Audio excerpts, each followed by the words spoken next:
the Raisin Man.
I should put some Rich Dad in your ears.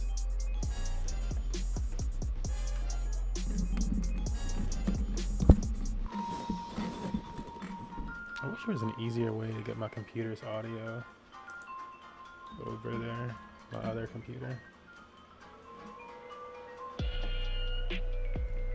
Trust me, this Bitcoin chart is very revealing. So we're gonna play some podcasts in your ears today. I'm gonna keep the gaming music over the back of it because I feel like it gives a little dimension. This is the Rich Dad Radio Show. The good news and bad news about money. Here's Robert Kiyosaki. Hello. Robert Kiyosaki, the Rich Dad Radio Show. The good news and bad news about money. Today we have a very important show, like all our shows are important. A very special guest, one of our favorites of all times. He's one of my favorites. He's a neighbor of ours in Hawaii for Kim and I. And he is a legend wherever he goes because his accuracy in calling markets and all that is, there's very few people as accurate as Bert Doman, and he's our guest today. Any comments, Kim? Well, I'm just looking forward to talking with him, and especially so much going on today. And Bert is one of the best researchers and 45 years of experience. I think he knows what he's talking about. So let's get started. Well, it's more than that. So, Bert, I'm going to shamelessly plug your Wellington letter. I'm going to show it on screen here so people can look at it. And it's my Bible because in this world of fake news, and as you know, I think much of the news is either fake or biased. You know, they're trying to promote something. The reason I like the Wellington letter so much is because it's real news. It's real important news that you can use to make your decisions about your future. And I've been a subscriber to yours for years. I won't let everybody know I'm not being paid to say this. I have to pay for my own letter, but that's how much I respect this man, Bert Doman. And Bert, quickly, how in the world you get such, I mean, his information is fabulous because it's comprehensive. It's not just about the bond market or stock market or ticks or this or that. It's comprehensive. It's a wide-ranging view. How do you get so much information for all these years? Well, Robert and Kim, first of all, let me just say it's beautiful to be with you here for the first time in this year, and it's been my pleasure, and thank you for your kind remarks. How we do? Yeah. Well, I've been doing this for 45 years in my business. That's how old my business is. Investment and economic research. We don't manage money. But before that, I was trading for myself, my own money, for about 10 years. So I'm an old-timer in this business. And after a while, you kind of figure out what's happening in the market. You know, I always tell people, you want to listen to an analyst, listen to an old one because they have the experience. They've seen it before because things repeat, you know. And for example, what's happening now, I think is pretty similar to the late 1970s, the Jimmy Carter years, and I said that last year, even before the election. Now I say, God, that times 10, because now we have an election which actually gives us a Jimmy Carter, and so I think there's a lot of similarity, and that's important. And that's what launched our Wellington letter in 1977. We're basically the only ones that said higher interest rates are going to be bullish for stocks. Wall Street didn't think that would happen, but the interest rates rose to 1980. The prime rate was 21.5%. Inflation was about 15%, and stocks went up until early 1980.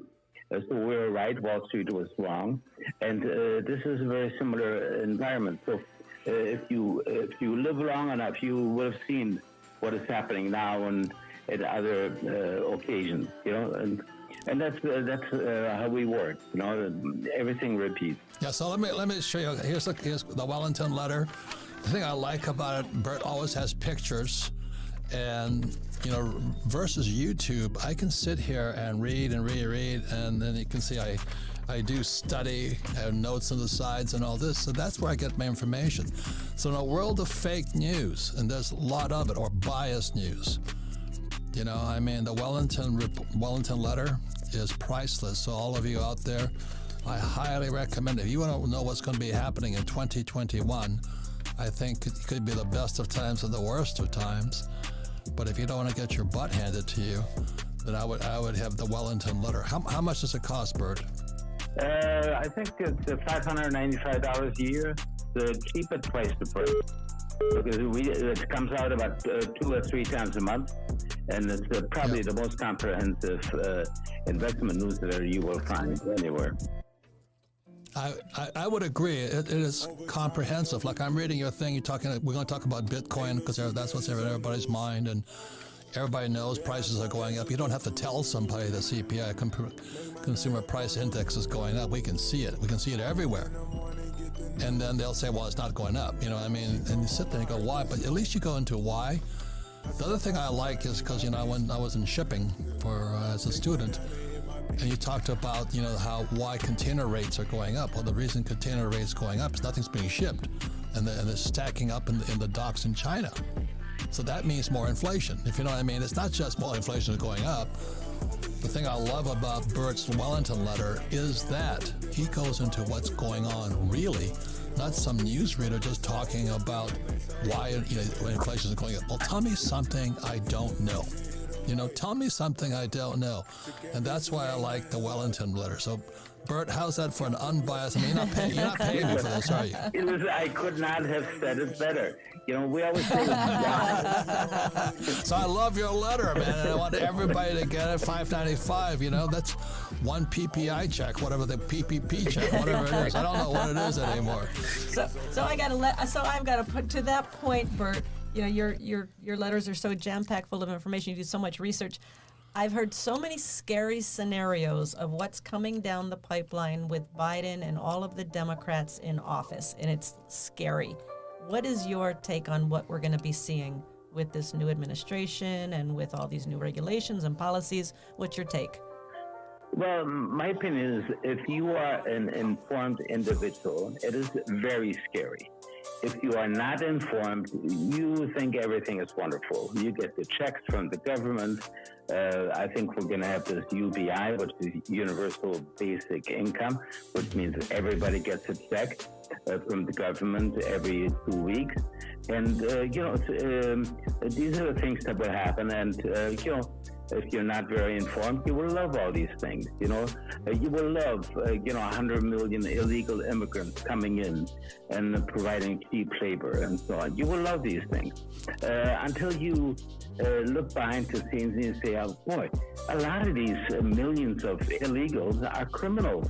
They're gang members, MS-13, etc.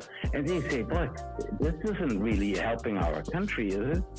And but this is the agenda. So it's important to figure out what the agenda is. And nothing in the realm of politics happens by chance. You know, and this is an old wisdom, hundreds of years old. Everything is planned, and what is happening right now was planned so well, and it was planned years ahead, along with the COVID crisis. And so I have to hand it to the people who pulled it off. It's just amazing how they did it. And then you said in your December Wellington letter, which I highly recommend everybody get, you have information in there I've never seen anywhere else. And you said the vaccine was developed in, 2 hours or like 10 minutes or something? Because it was already developed? Yeah, there was an article. There were the people who worked, the scientists who worked in developing this new type of vaccine. It's an RNA messenger type of technology, which has not been used on vaccines before. And it was, so everything was there. It was easy to do. And they said they basically drew up the plan for the vaccine in a couple of hours on a piece of paper. These were the scientists that developed the vaccine. So, that's what you're getting. And so maybe they say, oh, it was easy and it was all worked on for the last 20 years. But, I would much rather have more thorough work, and especially looking at the safety aspects or long-term, not the safety aspects. Are you going to die the next day after getting the vaccine? No. What happens to you after a year or 2 or 3 years? This is where the big unknown is, and the virologists who are familiar with the RNA technology warn about that. They warn about it, how these long-term effects can come into play because they are known. And what is RNA messenger? What does that mean? What does that mean to a person in the body? RNA means ribonucleic acid. It's the part of the genome, basically, and the messages send messages to other parts of the genome, and so it's pretty complicated in biotechnology. But it's a totally different technology than the one Merck just abandoned. They were trying to come up with a regular vaccine like the old style, basically taking a live virus and weakening it, and that they inject into a body, and then the body produces antibodies to fight this virus. That's how vaccines were always done. And they just abandoned that? They made the announcement, I think it was yesterday. Bert, we have to go to break, but the reason I want everybody to get your letter, like it's priceless is what the thing is. It's real financial information, your analysis, your charts, your pictures, your insights. I'm not saying to believe everything Bert says, because we don't do that. But I'm just saying what Bert's newsletter, the Wellington letter, does is open up your mind to things you will never hear about in the news. I'm just surprised you haven't been deplatformed. Because I get deplatformed all the time. I deplatformed myself on Twitter. I was only on Twitter. I took down my Facebook page, I think it was about 4 years ago, and because I didn't like the head of the company, who was less than honest. And Twitter I took down as well, and said goodbye to my loyal followers and thanked them for the patronage. And I said, but when censorship is practiced, I cannot support it. Amen, brother. Amen. Yeah. So when we come back, we'll have more, with Bert Doman. He's the 40-something years in the Wellington letter. He's our neighbor in Hawaii. Every time I go to Hawaii, I have to talk to him face to face because I got to watch his facial expressions also. I don't see it right now because he's not on Zoom. But anyway, ladies and gentlemen, I'm talking about fake news. There's also funny news. It doesn't make it, most of the stuff I'm reading today, I don't know why anybody would read it. But then there's Bert's real news or real information you don't get anywhere else. So that's why I recommend the Wellington letter. When we come back, I'm going to ask Bert a little bit more bigger picture questions rather than what's going to happen to, I'll ask you about Bitcoin because you have your opinions that everybody loves to hear about that. And then gold, silver. But one other question I want to talk to you about, is this, that's called CMBSs, collateralized mortgage-backed securities. There was subprime mortgages, but what's going bust in 2021 are CMBSs, collateralized mortgage-backed securities. They're the highest end mortgages there are, and they're going bust. So then when the subprime guys went bust, nobody really cared. But I think what's happening in 2021 has already started are collateralized mortgage-backed securities, which is the prime of all mortgages given to the biggest, richest companies, hedge funds in the world. And if that goes down, what does that mean? So we come back with Bert Dillman. Again, his letter is the Wellington letter. Please subscribe to it. I look forward to every month so I can stay ahead of what's really going on in the world. Thank you. We'll be right back. Welcome back, Robert Kiyosaki, the Rich Dad Radio Show, the good news and bad news about money. You can listen to the Rich Dad Radio program anytime, anywhere on iTunes, Android, or YouTube, as long as we're not deplatformed. And you can always listen to our program. We archive them at richdadradio.com. We archive them for one reason. We don't give financial advice. We don't make recommendations. We're a pure education company, and we want you to learn. And most importantly is that if you listen to this program one more time, the reason it's archived is you'll learn twice as much. But more importantly than that, get together with friends, family, and just like business associates and listen to this program and discuss it. Your education your retention will go quantum. You'll learn stuff you never understood before. Any comments, Kim? Well, I appreciate I appreciate Bert because he is such a wealth of information, and we have so many questions, and I don't want to. Let's get started. I just want to promote his letter again. It's a Wellington letter. There's fake news, and this is real important news. And Bert has insights that you will never hear anywhere else. It's priceless. It's absolutely priceless. And I look forward to it every month. And I study it. There's lots of pictures, which I like. And I'm always making notes in it and stuff like that. So go ahead, Kim. Okay. So Bert, we have, the Munster, Grandpa Munster, who's Janet Yellen. And she was Fed chairman, and now she's Secretary of Treasury. In your mind, what does that mean to you? Well, she was known as Easy Janet, and it came from her easy money policies, okay, not anything else. And so really, she loves easy money, lots of money out there, and so that really confirmed to me last December that we were going into a very highly speculative stock market environment. And I said, this is going to be like the late 1970s, from 78 to 1980. We had that kind of environment. It was extremely profitable. And in early March, I think it was in March of 78, the head of the Federal Reserve was fired, and they installed somebody else, G. William Miller. And he said, that was one of his first speeches, we're not going to fight inflation with tight money, we're going to do it with interest rates. In other words, by raising interest rates. And I said, oh boy, that means the stocks are going to become inflation hedges. Wall Street rang the alarm bell and said, bear market ahead, because higher interest rates always cause a bear market. And I said, no way. When you have lots of money in the economy, it's easy to get loans. And then you have high inflation, rising inflation, and then stocks will become an inflation hedge because companies can pass on the increase in the cost of their materials, their prices. And that's exactly what happened. That's how we got to 15% inflation. And then finally, Paul Volcker came in the early 2000s. He tightened up, and then because of tight money, finally we got a prime rate of 21.5%. That was December 10th of 1980.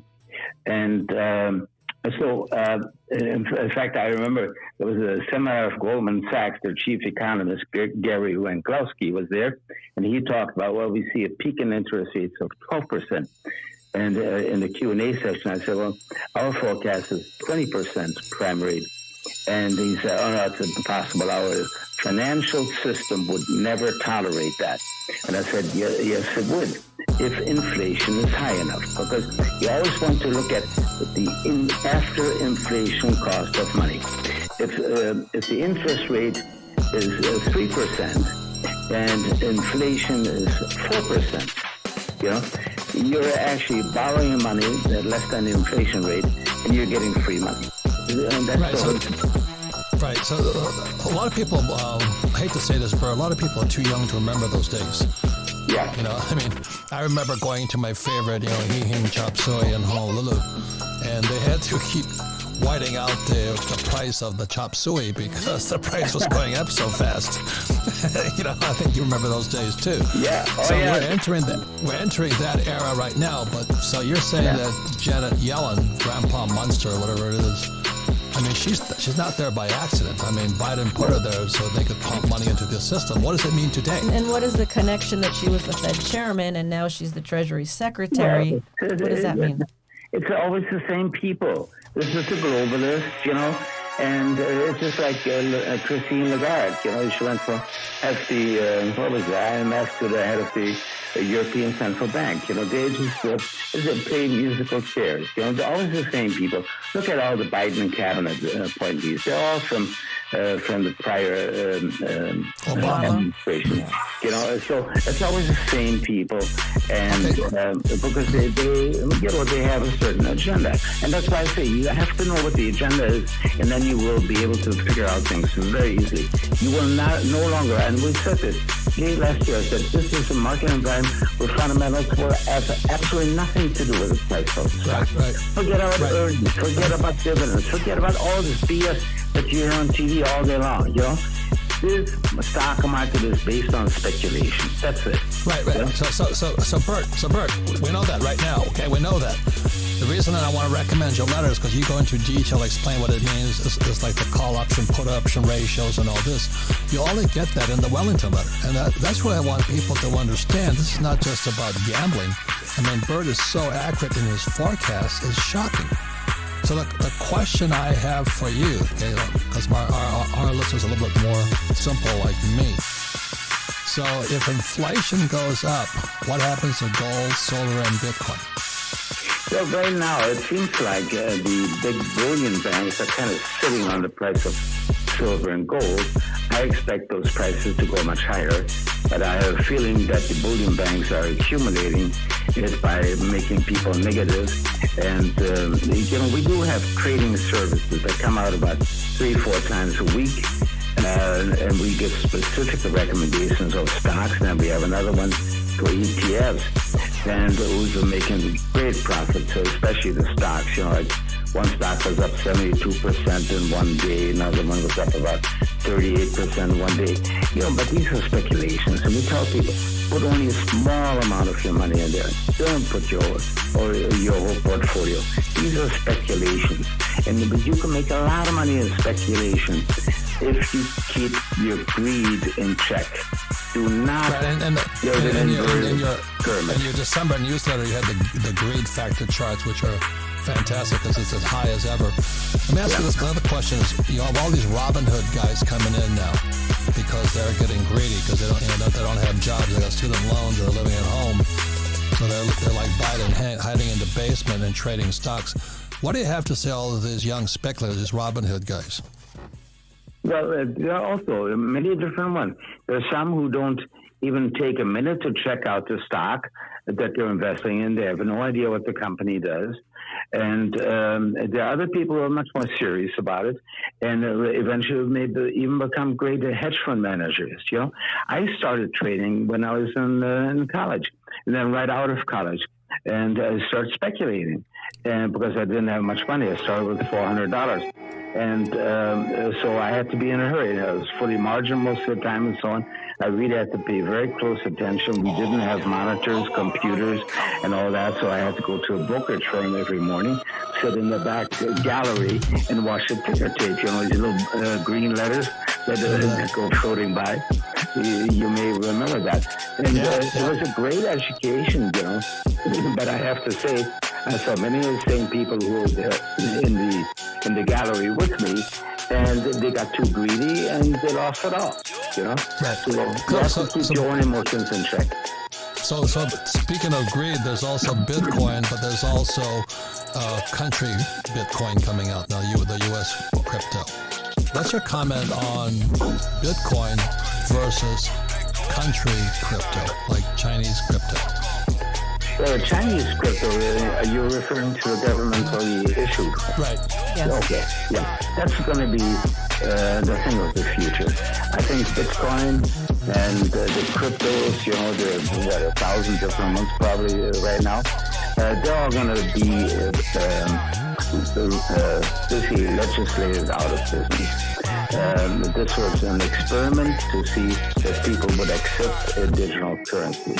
Now they see people will accept it, and so now it's for the second phase of this experiment is we will issue governmental digital currencies that we call central bank digital currencies, CBDC. And they will take the place, and then they're going to legislate all the private ones out of business. And one day you will wake up and your Bitcoin will be zero. Okay? Because there are no buyers. Well, Janet Yellen actually just came out and said, I'm very worried about Bitcoin. Exactly. Very concerned. I'm very concerned about it. Yeah, exactly. And these are the warning shots already.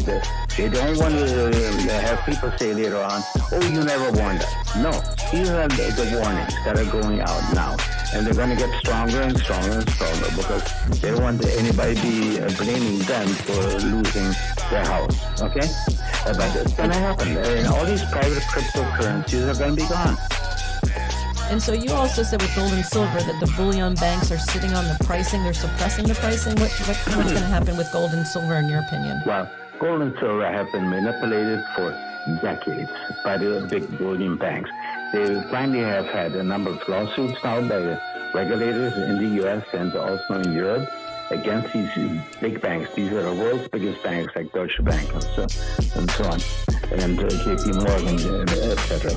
And they have been manipulating the price of the precious metal.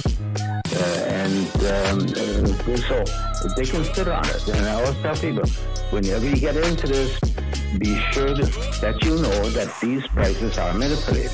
That they may be able to keep it down for a while, but eventually they have to give up because the public demand will overrun them, you know? And by that time they will have accumulated enough themselves and they want the price to go up. Right. So this is the other question also on real estate. And like what I see is they're called CMBSs. Yeah. You know, there was a subprime mortgage thing in the one, whatever it was in whatever, I can't remember, a long time ago. But now the biggest mortgages are in trouble. Collateralized mortgage-backed securities. Yeah. That's all the office buildings, the shopping centers, the cruise ships, et cetera, et cetera, et cetera. What's going to happen when the shopping centers can't make their mortgage payments and office buildings? Yeah, what's happening right now, the default rate on the CMBS is up to an all-time record of 16.8%. So almost 17% is defaulting. And that's huge. That is huge. So then the big investors, big institutions, even pension plans have their money in these because the yield is higher. Yeah, and they're gonna take big losses.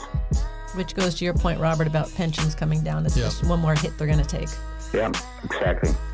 So the other thing then, so everybody now is excited because the price of real estate is going up, and as you see, the greed. I should have kept that page in the Wellington letter, but it says, Bert has this little greed factor here. It is at all-time highs, and people are jumping in, buying real estate, you know. And every time I see that, I go, the end is near. I call it the Wile E. Coyote moment. You know, Wile E. Coyote goes off the cliff and just falls. So everybody's jumping into residential real estate. So what is the correlation, in your opinion, between commercial real estate, which is the office buildings and shopping centers and cruise ships and all the big guys, and the mom and pop owning their house? Yeah, see, that's the big difference, what you just said. CMBS that's commercial mortgages, okay?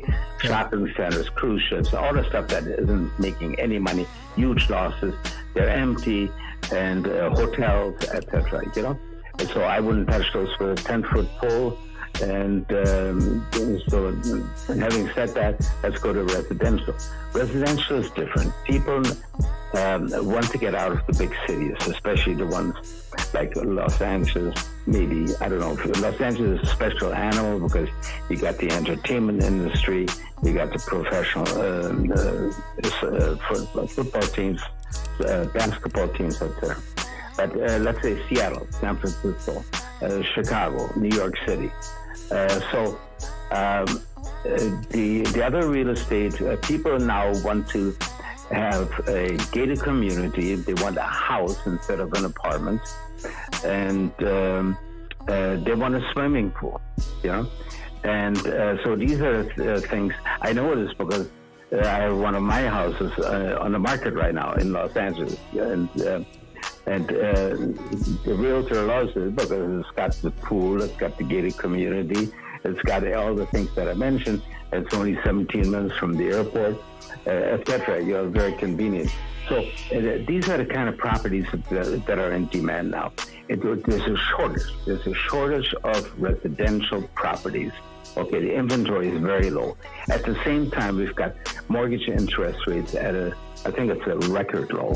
Okay, so that's an unbeatable combination for real estate prices to rise. Residential real estate. But Bert, you know, I wouldn't buy a property today because of the greed factor is too high. What would you say to somebody who has the greed factor, saying, "Oh, I better jump into real estate, or I better jump into Bitcoin, or I better jump in"? You know, what do you say to those guys? Well, you know, it depends what your purpose is. Is it for you to live in, or is it as an investment or a speculation? You know, you have to define that. Most people, unfortunately, never define. I ask people, they ask me about a stock. I said, what are you buying for? What is your holding period? Is it a week? Is it 2 weeks? Is it half a year? Oh, I never thought of that, the answer. You know, the people who buy a stock and never think how long, what the time horizon is. That's a mistake. You gotta know what your time horizon is, and you should write it down so you don't forget it. So, Bert, you know, again, I'm recommending everybody get your letter. You use the Wellington letter. In the world of fake news, this is the most important investment you can make, is food for your brain. But I want to give you the last 30 seconds or so. Can you tell the group, the audiences, what other services you have for more specific professional investors? What other services you provide? Well, we do have a smarter stock trader, and that's, as I said before, 3 to 4 times a week. And we give specific stock recommendations. Our time horizon is anywhere from a few days to maybe 3 to 4 weeks, our holding period. And that does very well. Then we have another one with a similar commentary, but we recommend ETFs. That's easier for people who don't have a lot of money, a lot of time to look at individual investors. But, you know, the most important thing for investors to know now, we're in a very speculative period, and it's going to continue. And this is the time you can make a fortune if you know how to use risk control. You have to have mental protective stops. Don't put them into the market. Don't give your stop to a broker. You write it down and you keep it in your computer, and you say, when it hits that, I'm out. I don't want to, you know, they call it stop loss orders. Okay. So you can make a lot of money. This is also like 1999, early year 2000 was great for us. We said, this doesn't make any sense. I was literally just saying how this is like a there are no sales, no earnings. Once in a lifetime over these last few days. Goodbye, but I bought it a little late. It was over $100 already. And so I was late, but it kept on going up. I finally sold above 960 because I said it's not going to make it over 1,000. That was a nice gain. The company still had no sales and no earnings. And then, of course, it went to zero. Then went to zero.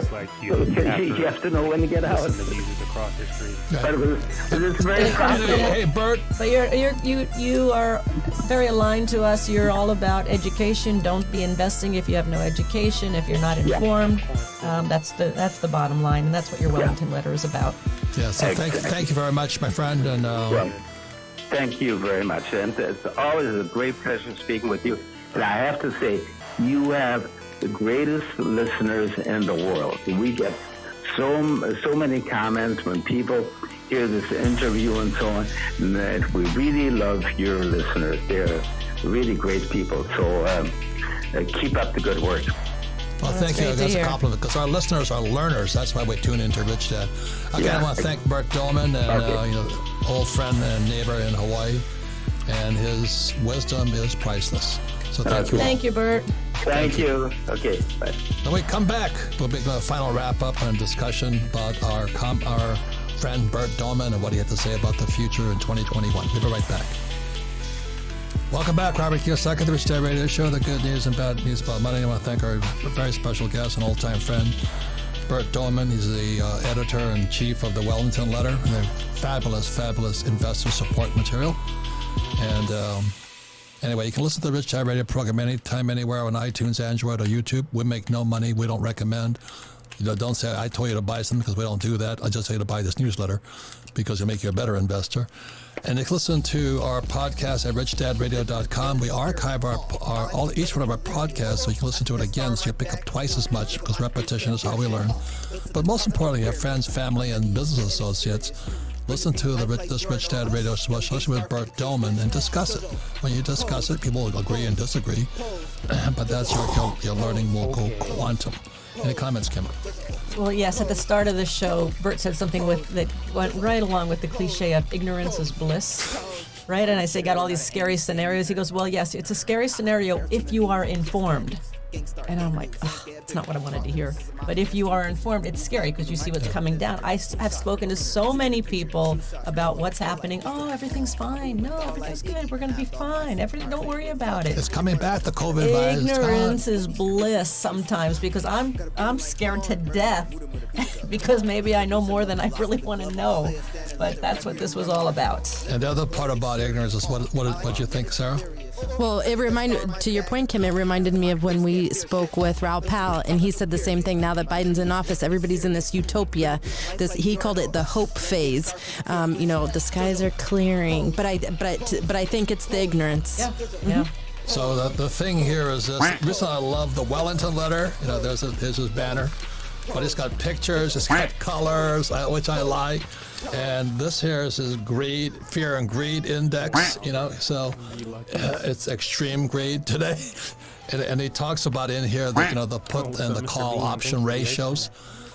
Everybody is so bullish, they're only calling up. They're not hedging with a put option. And you have to read this thing, but it'll explain it.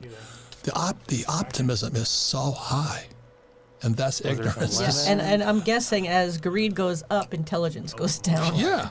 And so here he's got his greed factor here, his charts. This is Apple, Facebook, and all those criminals out there that driving the stock price up. He's got Tesla in here, and he's got it in pictures and colors. So I'm not promoting Bert. I don't get paid. I'm not saying you should buy anything he says, but it's for your education. And he puts it in a macro, big picture, comprehensive scenario. And one thing we didn't talk about with Bert, he's also deals in the psychology, a lot of the psychology of investing, which is a great piece.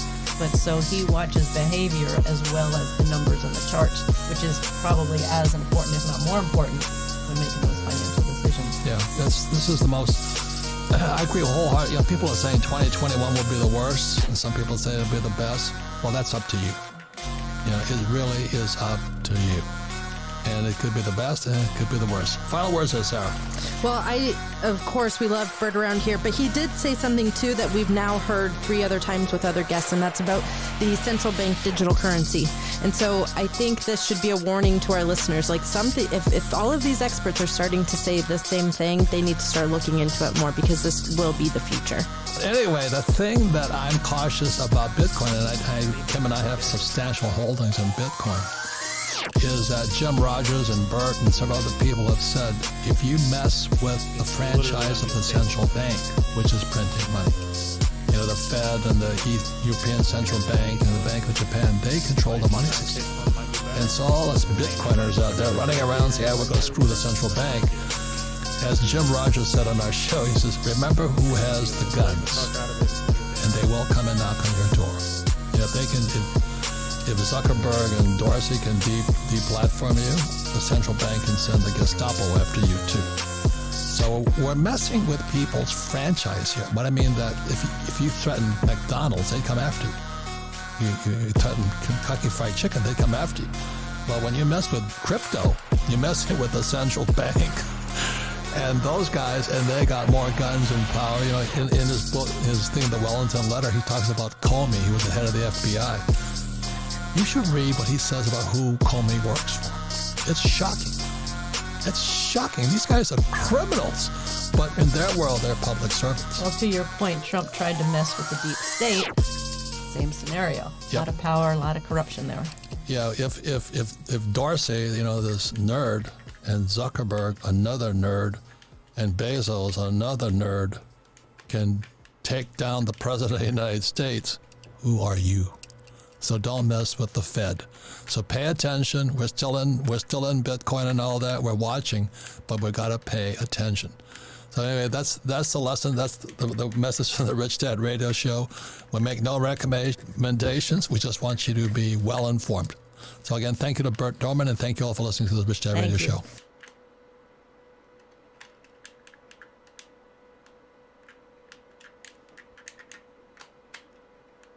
Wow. Bang, bang. What's going on, guys? Hope you guys are really excited about this interview. I really enjoyed it. I think you will as well. But before we get into that, make sure that you like this video so that more people on YouTube can find it. Make sure you're subscribed to the channel. And don't forget that BlockFi is the sponsor today. They've got 3 products you can buy and sell crypto on their crypto exchange. You can deposit crypto and earn up to 8.6% APY in an interest-bearing account, or you can deposit crypto and take out a US dollar loan against your crypto collateral. You can use the description right here, or you can go to blockfi.com/pump to learn more. All right, let's get into this episode. I hope you guys enjoy this one.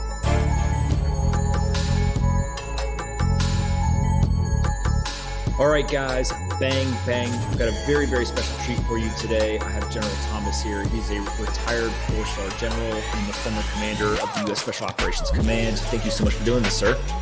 Thanks, Pom. Good to be here. Absolutely. Let's just kind of start off with, you've got this incredible storied military career, one of the nation's greatest leaders. Walk us through kind of your journey in the military and then kind of transitioning out what you're doing today. Well, at the risk of coming off with, it seems like false humility, while a lot of people claim least likely to be here, I am pretty sure I could compete very well in that space. I'm the oldest of 6 kids, grew up in the Philadelphia area, and all the kids were progressively smarter than me. And again, sounds like false humility, but it's doctors, lawyers, IT specialists, RNs, and biochemical engineers. Literally in that kind of descendancy. And so I literally mucked through 10 years of schooling. My parents thought I was the biggest underachiever on the planet, and I was very close to being detained for juvenile delinquency. And I got blessed by a bolt from the blue, visiting West Point with my little brother, a Cub Scout. I'd already quit the Cub Scouts because they were too regimented for me. And as I hit West Point between my sophomore and junior year, it just impressed me that I went back home and literally told my mother, I need this place. And she poo-pooed it. She was my biggest supporter, but she thought, there's no way you're going to correct yourself. And I say, the first thing I need to do is, I'm in Catholic school. The nuns will never believe it. I need a bump from Catholic school into private school. I'll get a haircut and start doing the right things. And that literally, and I look back because I had just such an utter lack of maturity back in those days for anything, down the road or what I might do with myself. If I look back now to that one, incredible, seminal moment for me, that then, birthed a 4-decade career in the military that was just pretty historic. I have friends that joke that, and it's probably not too far off, that I'm the Forrest Gump for the last 40 years of our military experience, because I literally have been in almost every situation or a historic moment in our military, and I've happened to have been there by hook or crook. In that time frame, in the 4 decades, I have been married to the same great woman for 36 years. While we've been locked in for COVID for the last year, we've discovered that the secret of our longevity is that I was gone most of that time. So she's even more revered for having put up with me for all those years. We have two great kids. She gets the credit for raising them. They're both West Point graduates. Both have served our country as soldiers. I'm very, very proud of them. And then most importantly, we have 4 grandkids now. So, that's where we are now at this point in time. And I'm learning what I need, what I'm going to be when I grow up after the military, because I'm now in that phase of life. You've had a full life for sure, and much more to come. I want to talk a little bit, let's start with kind of the military experience. You were able to really experience a number of different situations, both foreign and domestic. And when I ask for questions on Twitter, one of the main topics is just kind of the wars in the Middle East, right? So Iraq, Afghanistan. Maybe kind of just give us a quick lay of the land in terms of your evaluation of just where are we with those, and kind of what are the things that people should be paying attention to or talking about today as we look at kind of the wars that we're currently engaged in. Yeah, and this is an incredibly tough topic. I don't think it's discussed thoroughly enough, and that's part of the problem. I feel expert in terms of experience in that I served every year from 2001 to 2019 when I retired. I was there for all of or parts of every year in Afghanistan, and then I have about 4 to 5 years across that time frame of experience in Iraq. So I'm both an expert and I'm to blame, right? I'll accept that. I was not part of the solution. First of all, I think it's too cliche. It's very easy for politicians to disparage endless wars when reality is, and kind of like the old theory, if you don't know where you're going, any path will get you there. But in some of these cases, we didn't have a strategy for war termination, for what it was going to be like at the end, or at least what we wanted to be like. And we fumbled. Afghanistan was sort of righteous. We got attacked from there. We went with our blood up. It was a punitive raid. And then we progressed into nation building and things like that we never wanted to get into. In Iraq, you could argue that we all did a student body left at a particular point in time for reasons that politicians laid out to us. I was a relatively junior officer at the time. And then we created our own worst nightmare. We created an insurgency as the occupiers in Iraq after we had dismantled all the security apparatus, and we got stuck there. And so these things have just festered, mostly because, and I don't mean this in any way political, we've had an end date instead of an end state type approach. And so across multiple administrations, we have anchored a hard date that we're done by this date. Well, what's that do for your adversary? It just tells them, hang in there. The United States will lose patience and then they'll leave. And in every case, we've emboldened them. So we have mucked along like this for 20 years now, specifically for Afghanistan. And it annoys me. I take it personally when there's commentaries that general officers thrive, and the military-industrial complex thrive on this. I can't speak to the military-industrial complex. I'm not part of it in the afterlife either. But every general officer or admiral that I know has a son or a daughter serving in the military. We're very cocooned in kind of our relationship, and the good news is our kids like the profession from their attachment or their connection to it. A lot of them join, but none of us are advocating for endless wars or these situations where we're putting our kids in harm's way, literally with skin in the game. But that's it's easy for that to be played off in political discussions as, those generals who want war. I was a colonel when I went to war in Afghanistan for the first time, and then rose to my ultimate rank. Yeah, it's one of these things where I always tell folks, and most of the people on the podcast know, but for those that don't, I served in Iraq for a year, and you just talk to a veteran, especially someone who's been to a combat zone, and they are usually the closest to a pacifist that you will find, right? In the sense of they don't want to go, they don't think that we should be sending soldiers, but if you send them, they will do their job, and they will do their job well. And so I think that it's kind of a very nuanced conversation.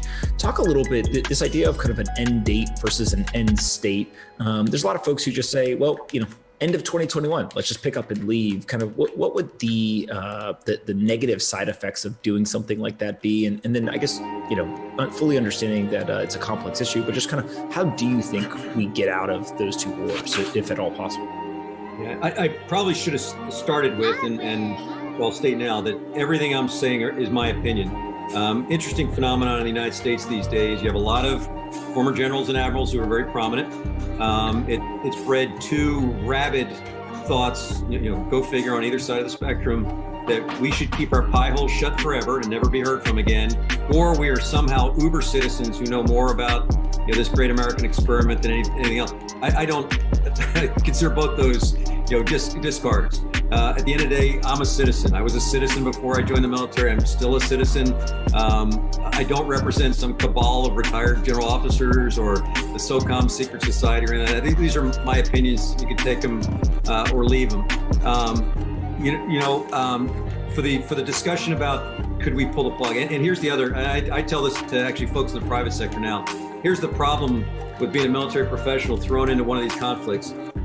We desperately want to win for the nation. So we're way too close to the problem. We probably are the most myopic bunch out there that, hey, we're making progress. We want to see progress everywhere. I mean, the most refreshing thing for me to see in Kabul, when I was back there the year 2012 to 2013 for the entire year in charge of special operations, was the multitude of young Afghan girls all in their uniforms going to school, which we enabled. It would not have happened if we hadn't done that, and it will absolutely be turned back, I believe, if we just pull the plug. But the bigger, as you pull up from this thing, is the acknowledgement that this is an ideological struggle. This was a group of people that attacked the United States of America for their reasons. The ideology is still very strong, even though we have crushed Al-Qaeda, even though we have crushed ISIS physically. From a military standpoint, we've done little or nothing to really get at the ideology. And so if you pull the plug, I think that Afghanistan will trend badly to become a sanctuary again for bad people who will actually be celebrating that they defeated us, much like they defeated the Russians or the Soviet Union back in the day. And you should expect more of it to come at us. So what should be the end state is some sort of sustainable security where you and I never have to worry about working in high-rise buildings in New York City or the Pentagon again. And ironically, one of the companies I work for is on the 80th floor of One World Center. I mean, they have a difficulty still renting above the 80th floor because people think that there might be another episode that might occur. So we're in that dilemma of we should pull out. We should absolutely reduce our signature as much as possible, enable and empower the host nation to take care of their own security, but absolutely leave some sort of insurance policy in so that we never get surprised again like we did at 9/11. Yeah. And obviously throughout this entire conversation, there's so much nuance, there's so much complexity. We're going to spend about an hour and a half talking. So for those that are listening, just bear with us as we kind of move from topic to topic, and please don't assign any malice if we skip over something. It's more so just us trying to get everything in. General, talk a little bit about just kind of technology on the battlefield. Obviously, having the seat that you sat in from the special operations side, usually those warriors are, have the access to the top technology. They see kind of things before the general military would see it. How has that evolved through your career, especially while we've been at war for the last 20 years? And kind of just maybe what's like the state of technology on the battlefield today? Great question. And I was lucky to serve with folks who, and I saw one of your previous podcasts where someone acknowledged people being the difference. People are the decisive advantage. I don't know why that's an epiphany for some folks, or that we have to rediscover that. And so I was blessed by working with teammates who were always trying to come up with new, better ways to gain that tactical, technological advantage. Constantly, the hardest thing to do, and actually the higher I rose in rank, was to harness the good thought fairy and say, okay, money's into that program, but with some sort of agility to springboard elsewhere when something newer, better came up, and then to be able to scale it to the entirety of our force so that we were interoperable. So to your point, the folks that I work with in the special operations community are riding leading edge technology real time. Almost, not quite to the degree that some of the folks I'm associated with now, but right in trail with that, where they know what's out there and they're already applying it, tactically or operationally in the living laboratory that we've been afforded for the last bunch of years.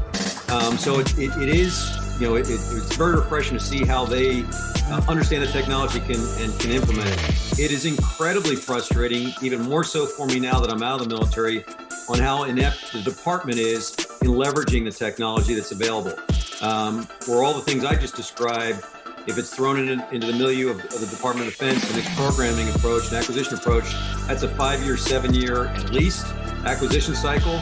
And you know how fast tech is changing inside that cycle. That's a recipe for being, an anachronism right from the beginning. So we have to smash that, that gap, and partly is the idiosyncrasies of the department, to be able to really leverage the extraordinary technologies that are available today and in the future.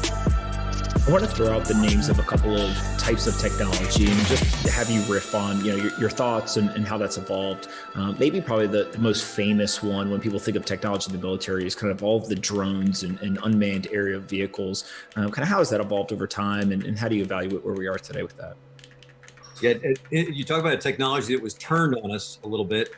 And if you'll remind me later on, because I was as myopic and dawdling as anybody else in service until I had the epiphany moment with courtesy of Eric Schmidt, and it's been written about, but I'd like to come back on that.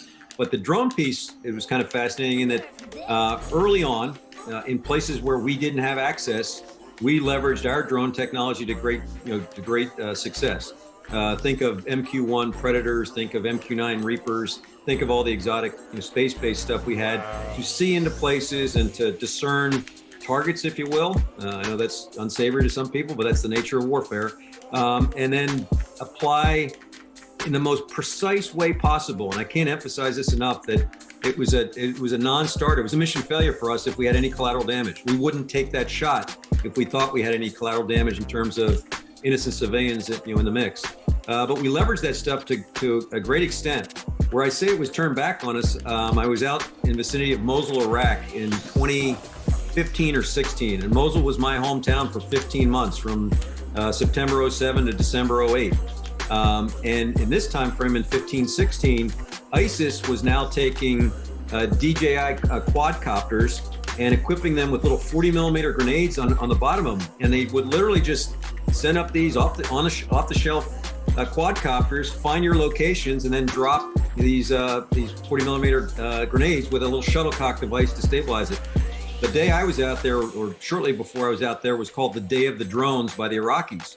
And ISIS on that day, in a city about the size of Philadelphia, had put up about 70 different quadcopters, many of them armed. And at one point in time, they had a dozen to 24 up, and we had no response for them. And think of this, we had air superiority. Every pointy-nosed fighter in the world was above us to provide us that sort of air cap. But underneath that, you had off-the-shelf technology that was wreaking havoc for us, and caused us to do a complete turnaround. That is only the precursor for swarming unmanned technology in the future. And this is not just a war zone challenge. This is a New York City challenge. This is a Philadelphia challenge. This is any city that's out there that some yahoo wants to leverage that technology, again, to do bad things. It's something that we need to roll up our sleeves and understand as a threat, and more importantly, to come up with appropriate counters that will keep us safe. Yeah, what you're really highlighting is there's almost this element of, as we improve, we're also teaching the insurgency kind of some of the tactics and techniques that they can pursue as well. Another type of technology that has become more prevalent over the years is everything from artificial intelligence and machine learning. So kind of just the ability to use software to become smarter, to analyze data, more predictability to it. What's your evaluation of where we are there? Yeah, and you're a great street man. Excuse me. You got me back on the one epiphany moment I had. About a month after I took over SOCOM, I was very busy as the JSOC commander before that, the Joint Special Operations Command, for those who are unacquainted. Phenomenal command that I really did not want to leave. It was the best job I ever had, but I got pushed up to, it was probably the Peter Principle play, to the 4-star level to be the SOCOM commander. But in my first month in the job, I hosted a visit headed up by my former mentor and friend, Bill McCraven, former SOCOM commander, who was in charge at the direction of the Secretary of Defense of the innovation group in the Department of Defense. And it had the Eric Schmidts of the world and a bunch of other very, very bright and talented folks to look at the department and to honestly try and help us leverage technology. And so a month into command, I get this coterie of people descending on SOCOM. They spent a day with us, and at the end of the day, we were riding down Bayshore Boulevard, not too far from my home here, in a typically black Suburban, right? And Eric Schmidt felt compelled to give me a report card on special operations. And in short order, and not lacking any confidence, he said, "Your people, you have amazing people." I thought, check. If you took nothing else away, incredible talent. He said, "You prototype pretty effectively," and we had taken him to our Softworks facility where we try to do, rapid, prototyping, etc. And I thought, yep, we've been failing fast long before I ever read about that thought, failing fast. But he said, "You absolutely suck," and he was actually more colorful in that in terms of applied predictive computing, machine learning, etc. I thought, whoa, where's he going with this? He then went on to say, "General, I know you live in a very complex problem. If I got in your tent for a couple days a week, I think I could solve most of your wicked problems with simple up-down switches with advanced algorithms." He might have said quantum computing, but about that time I was ready to kick him out of the car. But I thought, oh, you're so arrogant. How could you not understand the complexities of what we do? Luckily, Admiral McCraven engaged him because it allowed me to think for a moment, and it smacked me in the head that, oh, he's absolutely right.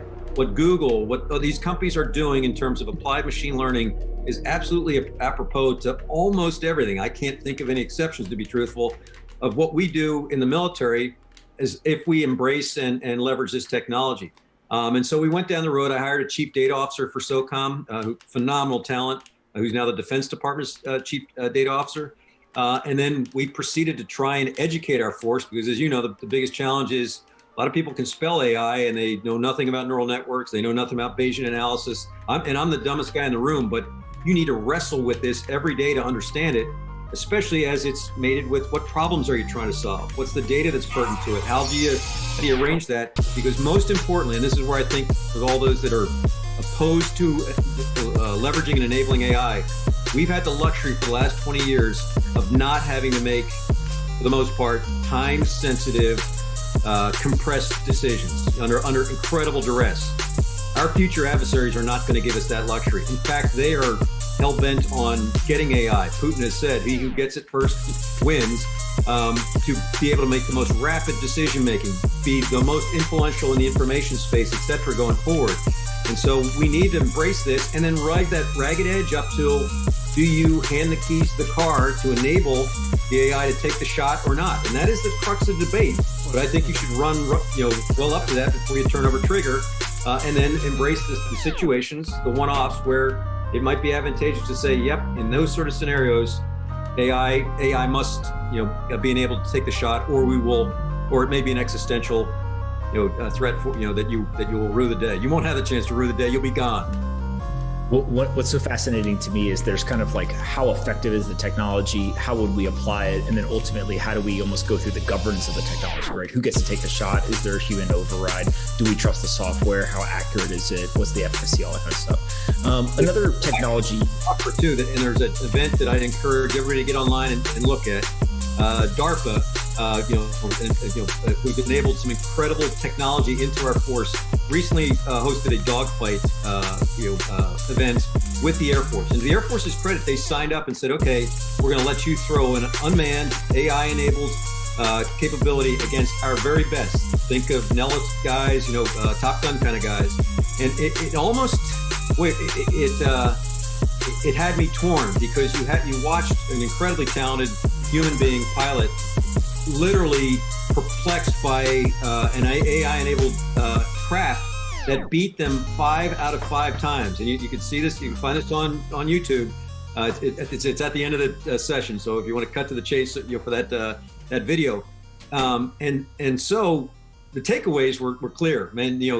This AI in a dogfight scenario, if we think we're going to be in those kind of scenarios in the future, is a considerable technology. What I was, I shouldn't have been surprised because it's human nature on the backside, was essentially the pilot lobby that came on and said, whoa, not ready for prime time. And by the way, that craft was doing suicidal tactics to get the win. And you're thinking, stop. Stop for a moment and think what you just said. The AI does not know fear. The AI does not know fatigue. The end, and I hate doing this too, whether it's fighter jockey. For the big contract, guys, something absolutely mind-blowing is happening on the big contracts right now. I am here on the beach, and actually I wanted to take a day off, but I was looking at the chart and I knew I have to come here to you. I have time-sensitive content to push towards you. So please, give me this feedback, make noise for the algorithm, share the video, like the video. leave a comment down below. Make YouTube understand that these ones are relevant, and I will make more of these updates on the go wherever I am, whenever it is necessary. Let me go into the Bitcoin price right now and tell you exactly what I'm looking at right now when it comes to the current developments for the Bitcoin price in the immediate short term. So you can see, I was updating you over on Twitter about these specific happenings, and what you can see, we had this massive Elon Musk pump, and right now it seems like after forming the initial rising wedge I was talking about, where I was telling you the bullish price target is all the way up here above the $50,000 levels. If we are breaking it down, however, the bearish price target would be the bottom of the wedge. Well, we act not perfectly, but we actually hit the price target and we even overshot a little bit. With the current bounce right now, it seems like maybe Bitcoin is respecting this bull flag. And what doesn't seem like a bull flag here on the 1 hourly, if I were just to diminish the RSI, if I'm zooming out a little bit, you can see this really on the grand scheme of things looks like a bull flag. And I will be of course talking about whether we are going to break this to the downside or to the upside. Of course I want to update you about my trades as well.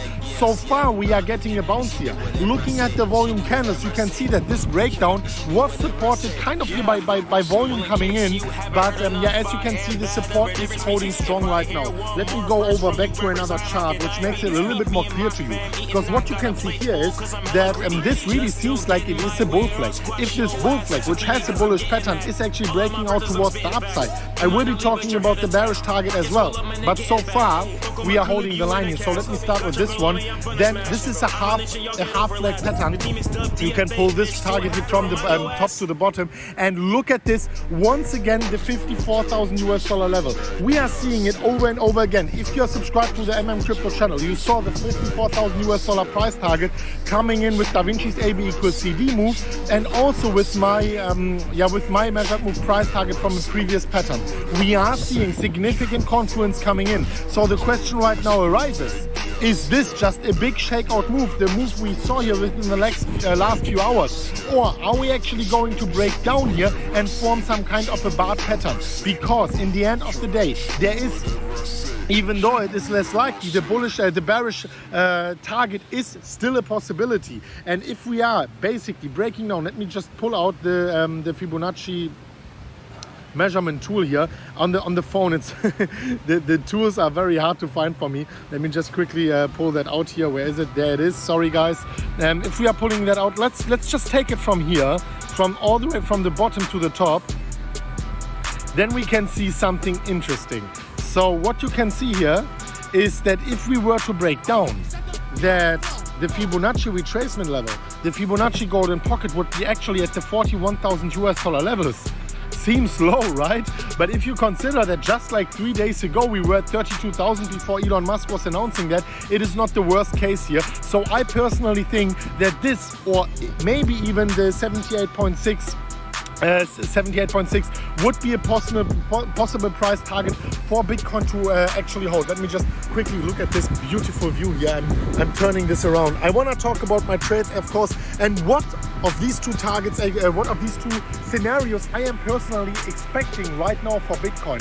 And personally, if we are in an uptrend, if we are holding the bull flag, as long as we are not breaking the falling support, the descending support, we are bullish. We are still in the bull flag.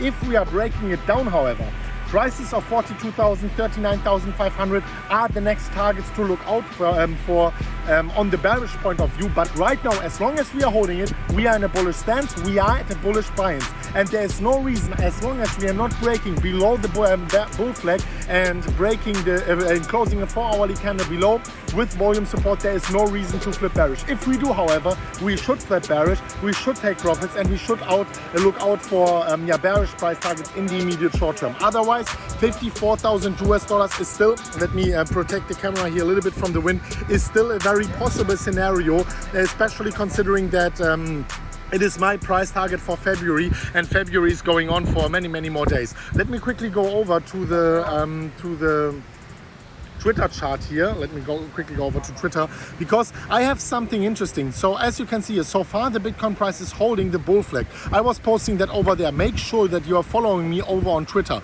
Also, I was posting yesterday, 19 hours ago, in this specific post here, but the Bitcoin breakdown could bring us to 44,900. This is the exact price target where we are at right now. I said unfortunately because of course I didn't want this to happen. Let me quickly go over to the Bitcoin, to my trades before I talk about this interesting chart here, because this chart is certainly something for the history books, guys. It is certainly something which is very important to consider as to where the Bitcoin price is going in the immediate short term. Otherwise, look at this here. So as I said, the bearish price target was 44,900. We are at these exact levels right now at the time of recording. As you can see, I opened the 35x leverage trade. As you can see it here on the downside, $33,890 US. It is right now approximately, what is it, like 7 times 45,000, 300 something thousand US in a profit. I am keeping this one open. I might consider taking some profits if we are breaking the bull flag towards the downside. Let me quickly go over where's my Phoenix trade. This is my Phoenix trade. It is right now 1.2 million US in a profit. Same for this one. I am taking profits at 54,000 US dollars, but I will of course, let me go over back to the to the camera. Let me flip it over. So I will of course take profits at the 54,000 US dollar levels, and I might take some slight profits here if we are breaking the bull flag down to the downside. I just wanted to make this video to calm you down. I mean, we just pumped 10,000 US dollars, 15,000 US dollars up within like 2 days. So going down 5,000, 8,000 is not the end of the world at all. If we are holding the 39,000 US dollar levels, you can calm down, and we are still in a bullish stance. We are still creating higher lows for Bitcoin. So this video is more like to calm you a little bit down and to show you that Bitcoin is still extremely bullish, even though we will be breaking down this this bull flag towards the downside. If we are holding it, of course, the 54,000 US dollar level is still in place. I have something to share with you guys, and let me take a quick walk here on the beach, because the chart I want to show you is, as you know, let me protect the camera a little bit. As you know, more and more of these S&P 500 companies are joining Bitcoin. We recently had Elon Musk joining Bitcoin. Look at this beautiful view here, and buying 1.5 billion US dollars worth of Bitcoin. Well, now the most important question, of course, arises: when are the other companies joining? When are the other S&P 500 companies joining? I have one chart to show to you, because this chart over on Twitter, let me quickly go over to Twitter. It blew my mind, and it also blew the mind of Michael Saylor. What you can see here is the crypto stocks market cap, and as you can see, the stocks involved in crypto or holding crypto in their balance sheet, their market capitalization increased significantly. It's not only Bitcoin increasing significantly. All of these companies will be incentivized to buy Bitcoin to put it into their balance sheet. As you can see, their return is 800%. These executives, these decision makers, let me quickly go over back to the camera, switch it over. So these decision makers, they are holding stock options. They are paid on performance. Don't you think they will be incentivized to add Bitcoin to their balance sheet? Well, I certainly do think so, and you can let me know what you think about that down below. I know it's not very appropriate to make a video from the beach, but I thought better to do this video from the beach than to do no video, because I'm far away from my office right now. Let me know what you think about that. Smash up the like button, and post your gains down below. I know that you made a lot of gains here with the Crypto community recently. Leave your comments down below. Let me know your gains, because your gains are my gains and my gains are your gains. We are one crypto family. Thank you so much for watching, and we will see each other very soon at the next one of Crypto. As always, guys, as always. Bye bye.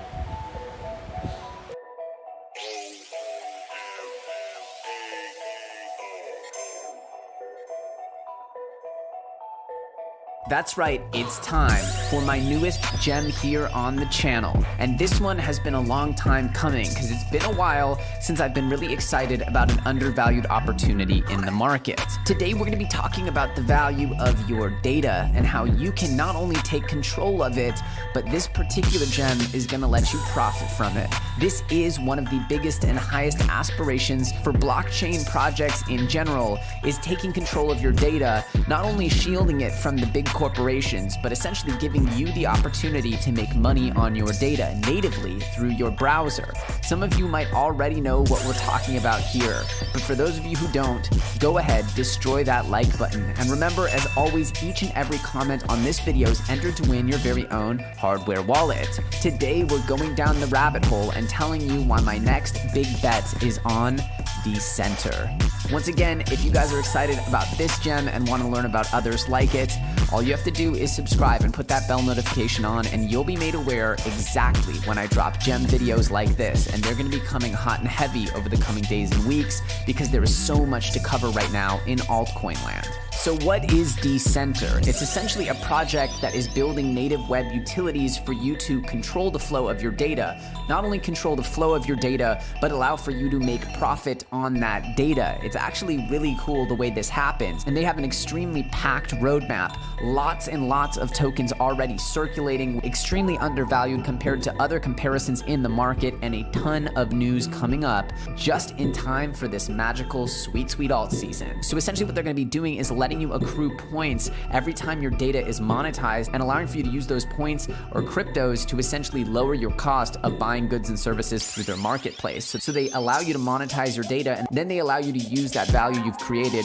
to actually access goods and services online. It's a pretty interesting setup, and to me, if they pull this off, it's absolutely fantastic what they could be looking at as far as upside given their extremely low market cap. Now, of course, we all know data is like the gas, the oil that runs the internet. It is absolutely the most valuable resource in our modern time. It's how elections are won. It's how products are sold. It's how your Instagram and TikTok feeds decide to show you viral videos. Data is everything online. I don't need to shill you on that. However, Decenter now is trying to return this control to you. You retain the payable value assigned to the secure data you generate on Decenter. You use this data to offset purchases you make on their platform, making goods and services cheaper to you. The net result, more data generated by you equals less money, fiat or digital, needed at point of sale or POS. They already have a live Firefox extension, so this is not vaporware, this is not an idea, this is working tech. They have a very deep white paper, technical white paper and proposal if you guys want to read that. Now, beyond the interesting concept and the working technology, they have a very solid roadmap coming up with a full mainnet release in Q2, as well as their own standalone beta browser for Windows. And this will essentially have their whole system of collecting and monetizing data and connecting you to POS to actually access goods and services with that value built right in natively into your browser. And so how does this system work? Well, essentially you own your data is your currency, and you have something that's called the personal data value, or PDV, which functions as your like exchange rate between all your monies and currencies. And then if you see here, they also have your engagement, which is creates more value, which essentially your PDV fluctuates. Positive engagement will see a rise in your PDV because your data becomes more valuable, making payments cheaper, and any negative engagement will see a similar fall. So they're essentially encouraging like good actors online as well. They have a nice little tech stack here where they have their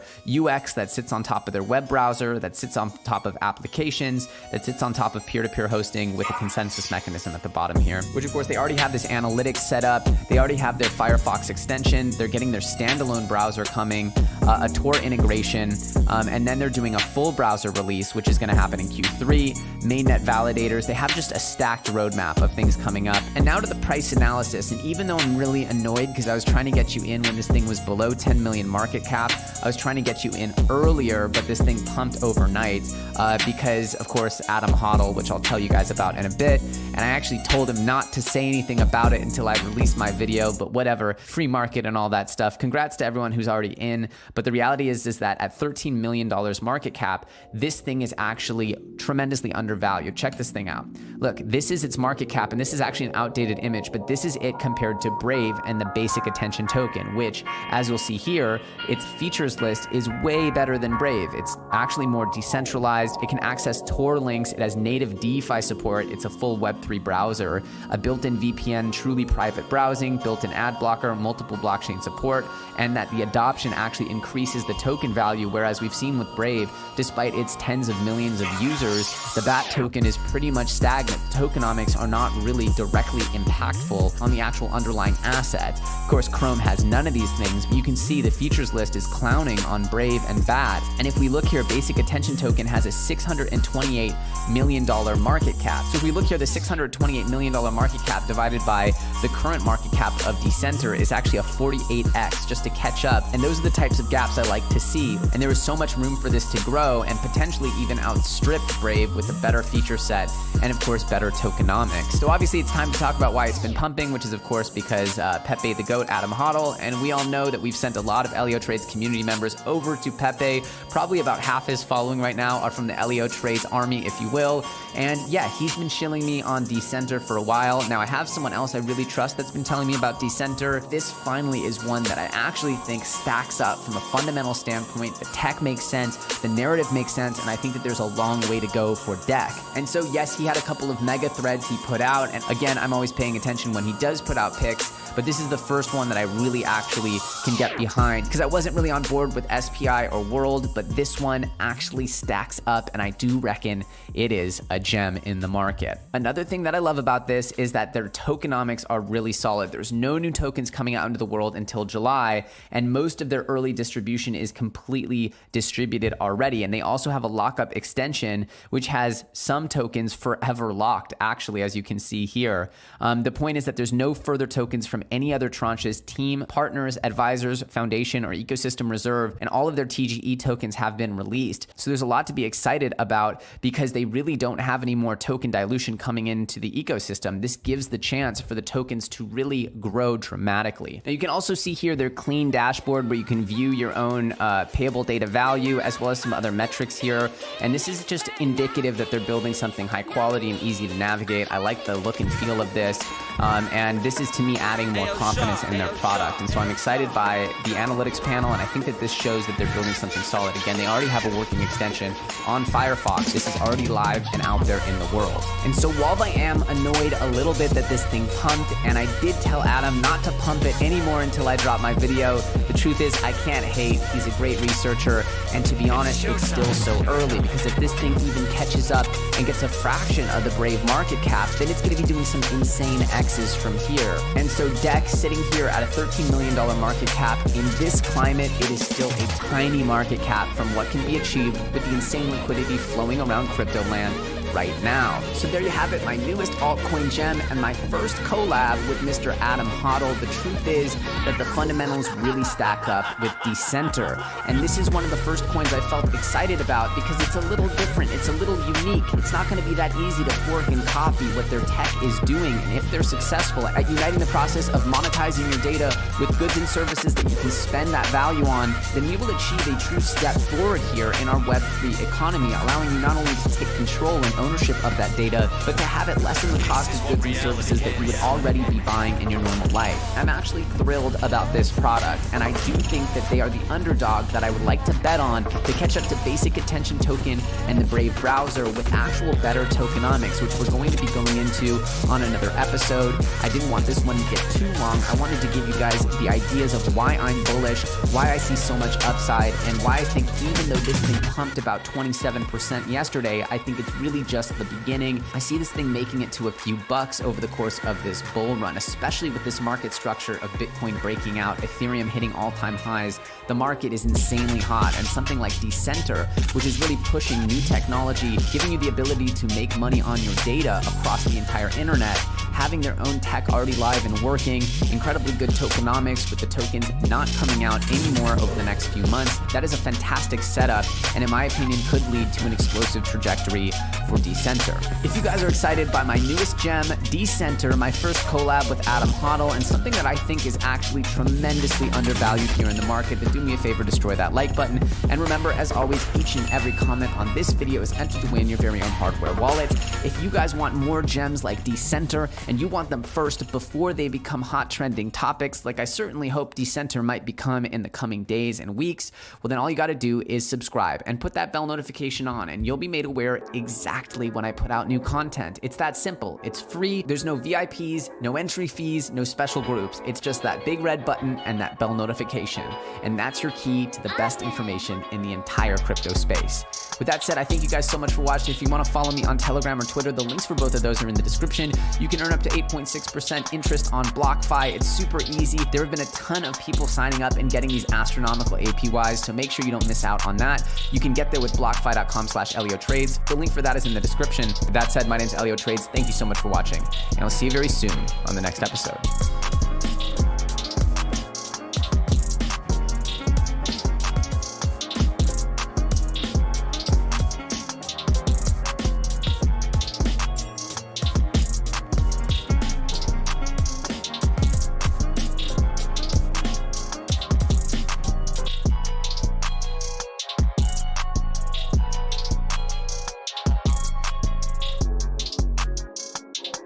Love NFT concepts, and I believe 2021 will be a fireworks year for NFTs, as I've said many times before. Okay, cool. God, there's so many super chats coming in, guys. I appreciate it. Hard to keep up though. Okay, and this is now frozen.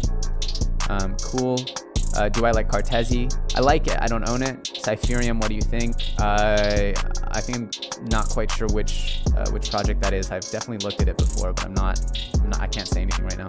Save 3, decentralized censorship, proof of social media launching soon. Yeah, all the social media plays have failed, so you'll have to be convincing me. I think, Libra's coming in soon. You're having WhatsApp, Instagram, and TikTok are all learning how to put financial opportunities within their products, so I'm not so sure about.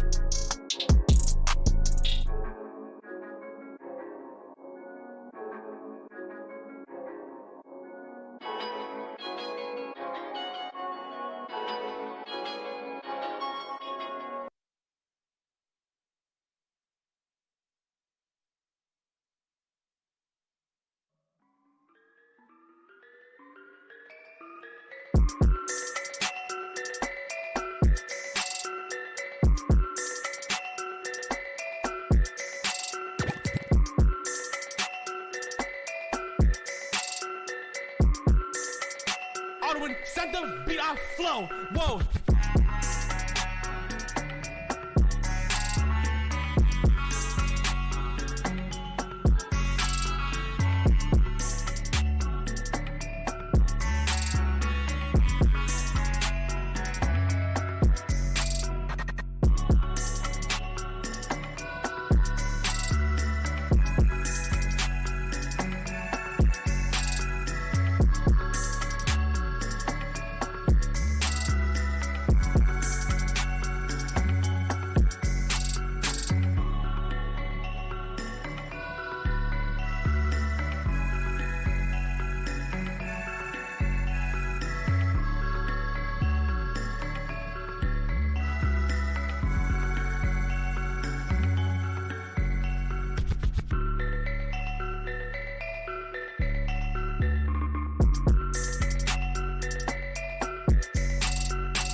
Set the beat off flow.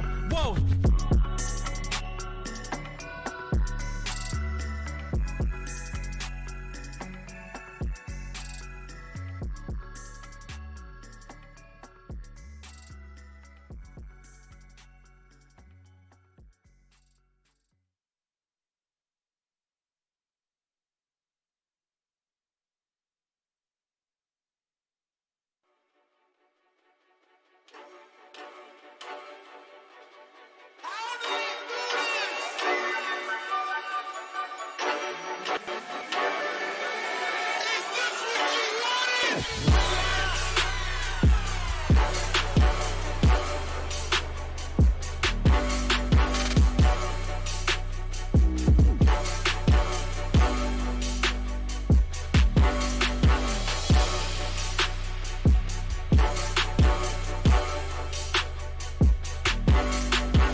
like I'm drowsy. I'm still posted up when you first found me. Did I just read that you just got engaged on me? I heard from your friend you couldn't even tell me. I bet you can't wait on me. Should've known, should've known. Can't just leave it up that way. Should've known, should've known. Can't just leave it up that way. No. At least do I get an invitation or something, a statement or something? It's about that you would say it was nothing. But here's another nothing that you made into something. Can't just leave it up that way.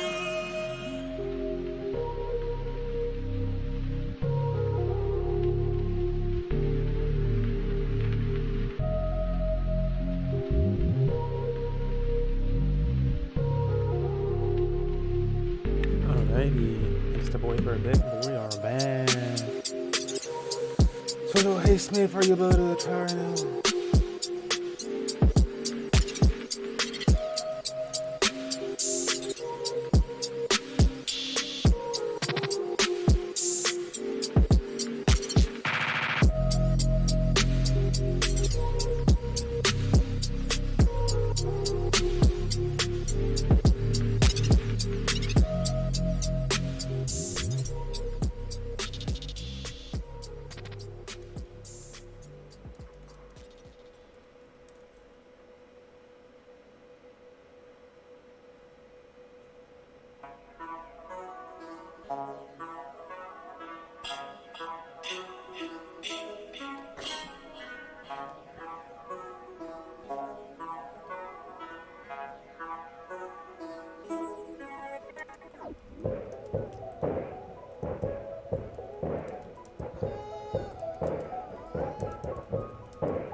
Give me just a moment to extra. Pretty much. It'll be a best of two best of 3 sets. And I'm gonna see if we get any other team members around. Otherwise, I'll be taking that challenge, and we'll come there. I'm gonna turn this back down. I had it a lot louder so that we can mix it with. I like to mix the podcast with actual music.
Phoenix Beats.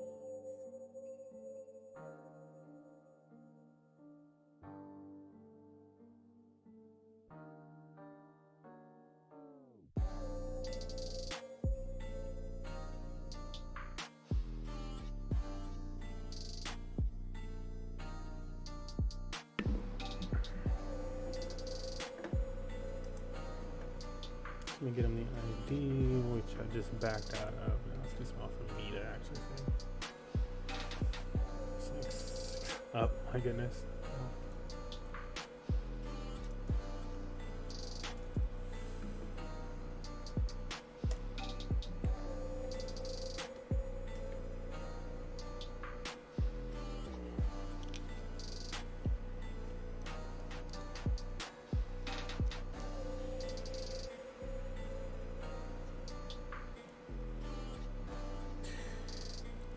On my way, he says, great. So then let me start this recording. Dun, dun, dun. What's up, folks? It's your boy, MMG Smurf here, and right now we're getting ready for another MMG tryout. We have tryout Swizzly. I might be saying that wrong, but that's what we got. That's what it looks like. Swizzly. And they're coming out for the Money Match Gaming team. Haven't played this player. I'm not sure who they're associated with or how they found us, but everybody's got an equal shot. And so that's what we're jumping into today. I'm excited to see it. We've got, what does this tryout look like? This is a best of 3 set. So there will be two best of 3 sets. The tryout does not need to win the sets or win any games even. We just want to be able to assess your gameplay and see how good you are. And then from that gameplay, we'll make VODs, upload those to YouTube, and the community will be able to use those VODs to make their own decision later on. So the voting will be going on for a week, and there's a vote that happens. It's given 3 parts equal weight: community vote, team vote, and admin vote. And any player needs to get a 2-3 passing split to win the entire vote. So that's what we're looking out for. Again, this is this tryout for Swizzly, and we're about to get underway. I'm gonna play the ad too.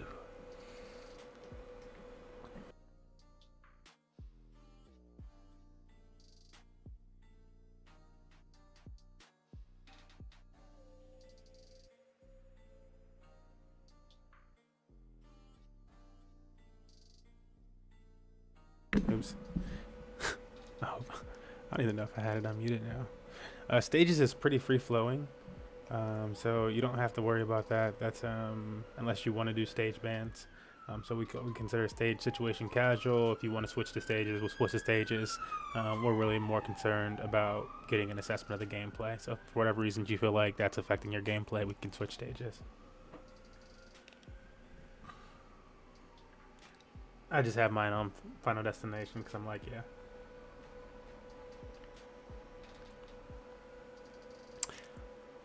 Yeah, we haven't really had any complaints or anything like that. Like, if somebody really preferred a certain stage, we'd probably want to go to their stage of choice, just to see what's up, not play it the entire time, because that would be like, why do you want it the entire time?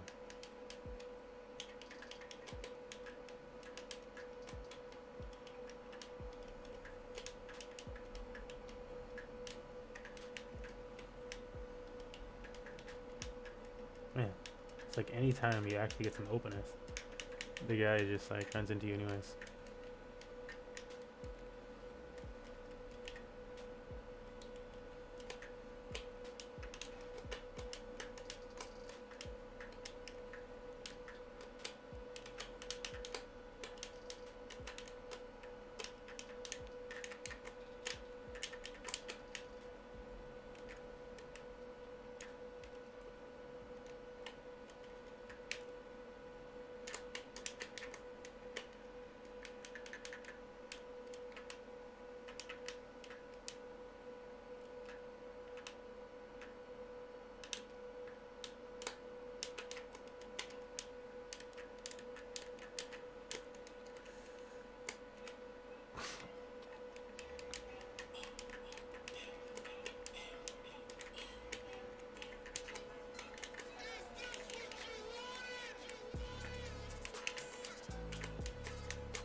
Wow.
Dope.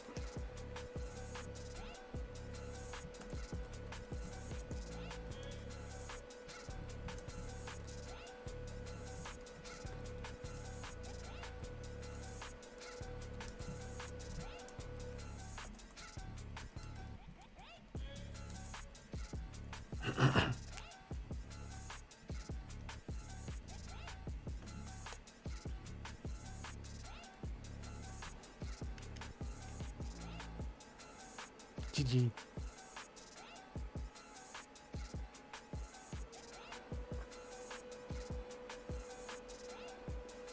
Cool. So we're gonna have another team member for the second portion, which I think will be good because, like, even though I won this, I'm not really good with the KOK roll matchup, and I feel like that's like a really bad, I don't know, telling of how good somebody is. It's just always been like, as a Lucas, there's not much you can do.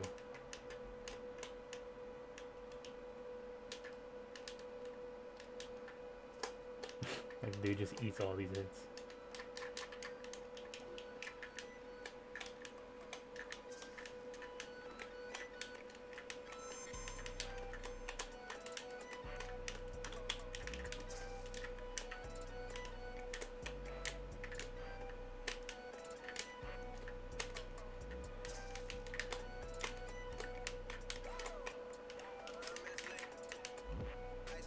Cause why shouldn't that kill from that distance?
Bruh.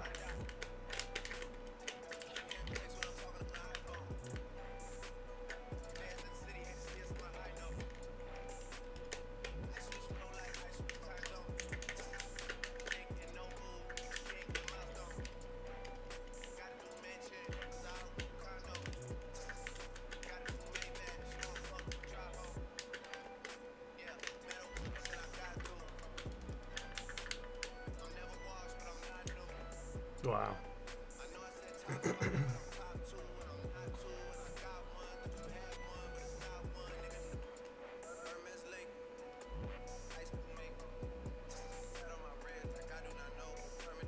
GG.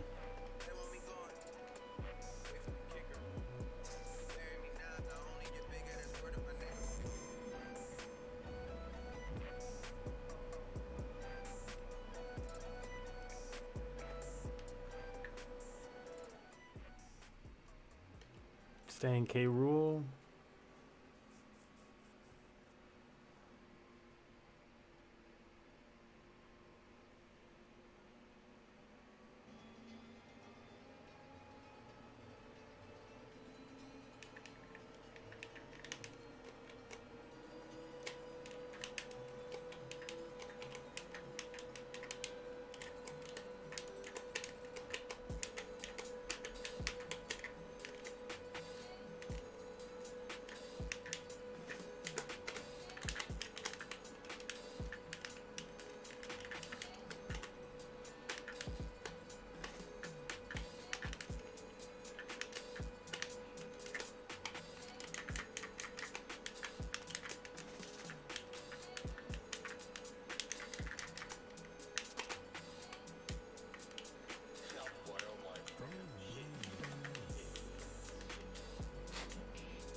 Oh, wow.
So we're waiting for our team member to come down.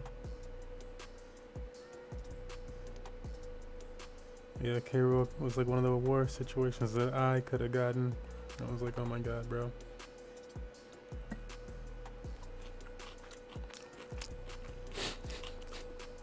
Don't lose to a lot of K-Rools. Well, a lot of them don't play you best of 3 too. Yeah, I say that. Best of 3 situation. I don't know.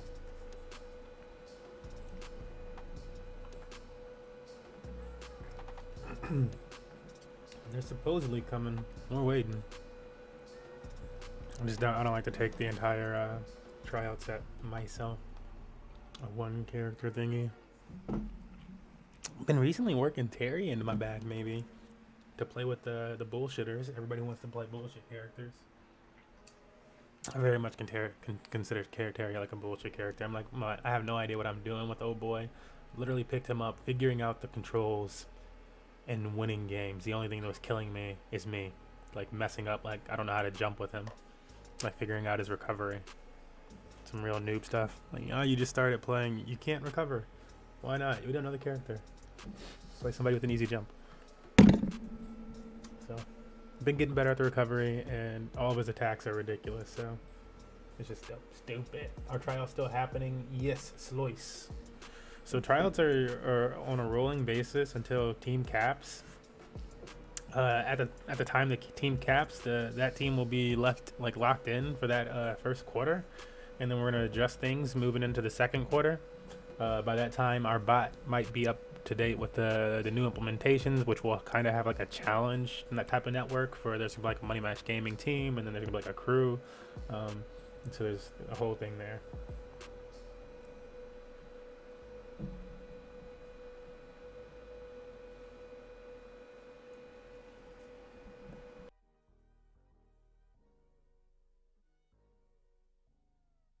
But to the simple question, yes, tryouts are still happening, as far as today. You can always schedule a tryout by either visiting our Discord server and leaving that in the Quartermaster channel as a request, or by DMing your boy. Third option is to just pop into stream more casually and see if you can get a tryout, and we'll try to accommodate for you.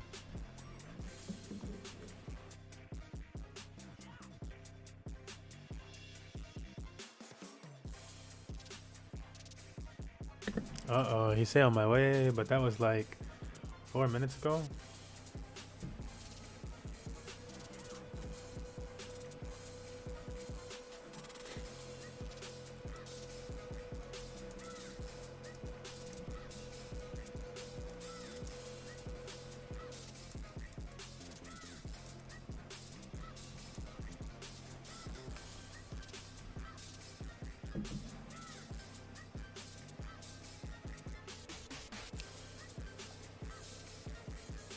I mean, nice casuals around. Casual.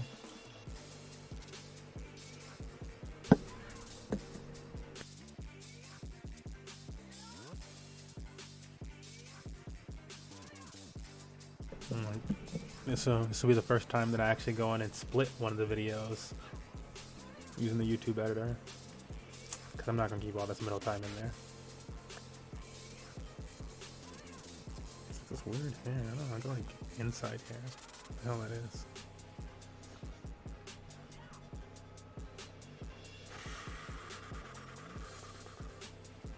I'm gonna give him like another minute or so to respond to this, and if not, then I'm just gonna take the second set too.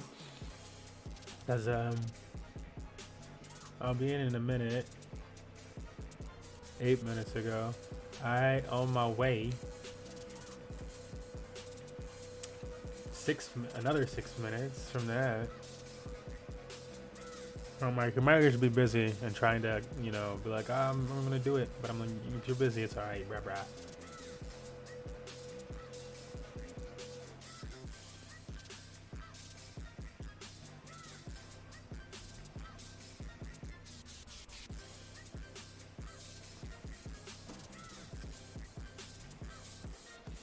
Oh, well, some type of load up issue?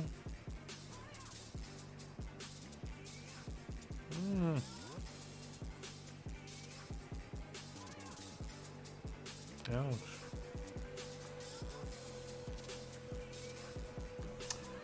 Oh snap! I'm like, that is still going, isn't it? Hey, we hit another one though.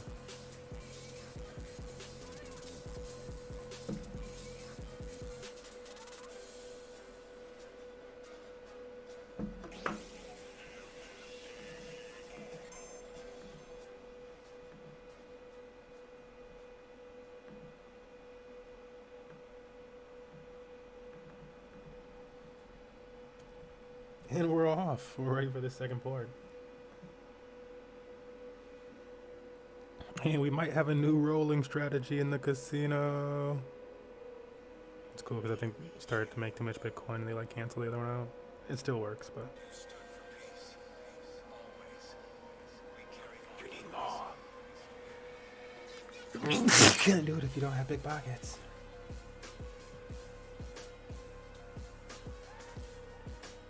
Yeah, I'm gonna make sure I have any and everything paused because it's a little more delay on this set.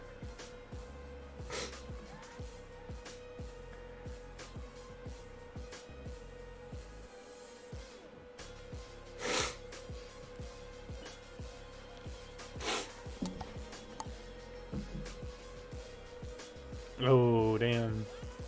An ensign. It's like, oh, he said it's like a random though. I'm like, does everybody just play ensign?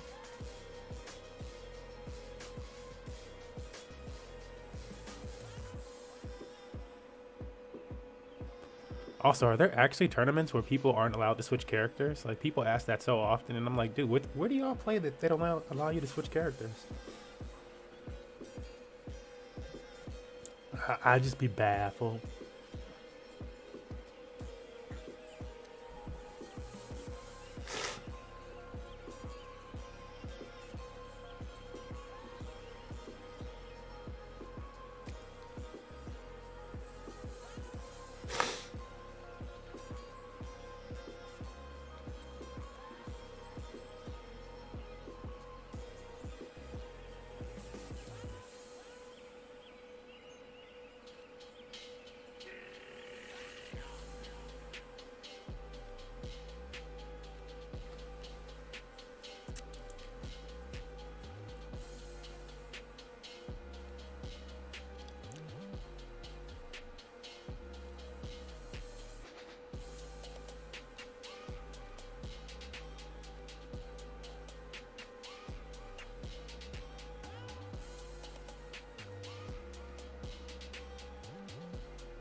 Yeah, this is the way.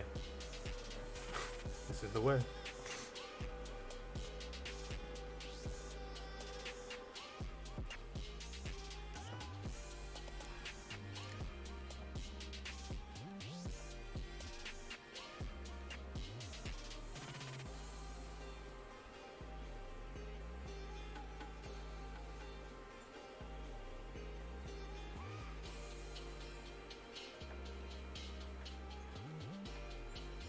Oh, did I hit my target? I think I did and it stopped.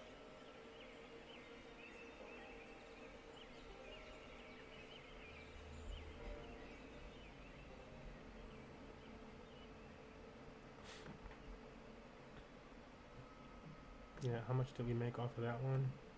Bro, we just, I don't know, this match is going on. Meow Mix did a nice little job there. We here rolling for y'all in the meantime. You know what I'm saying? How much can we just stack up? Uh-oh. Yamix had an issue there or something.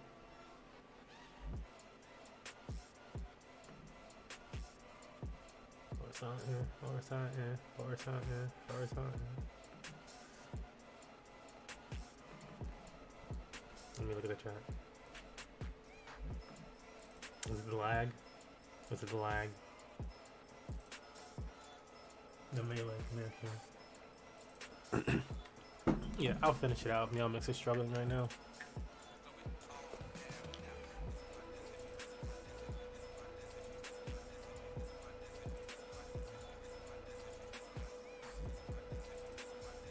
I don't know if you're coming back in. What did y'all say?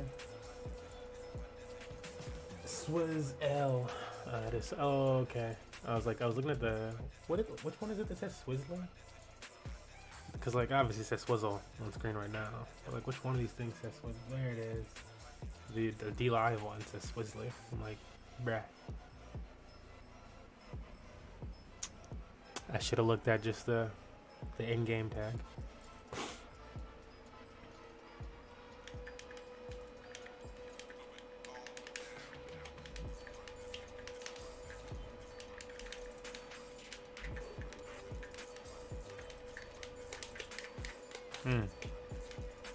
Gotta love how they're like, yep, that is not gonna stop him.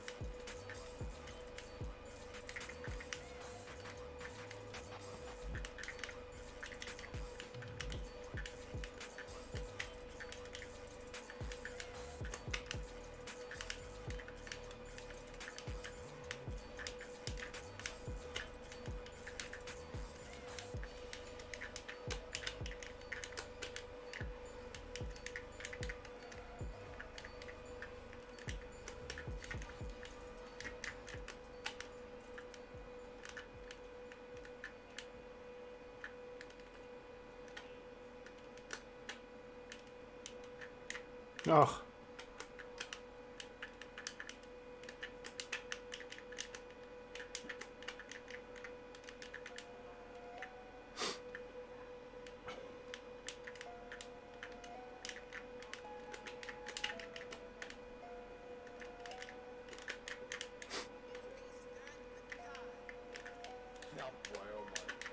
Bro, they act like the dodge does nothing when he goes in for that.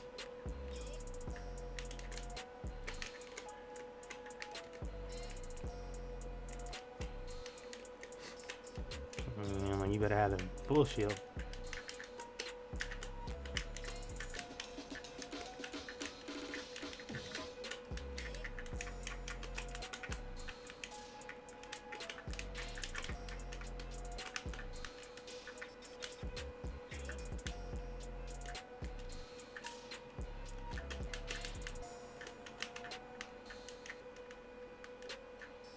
Yeah, unfortunate.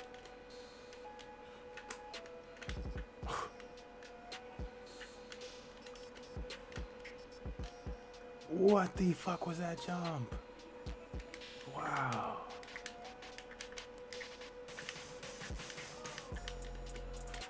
Yeah, not gonna know that.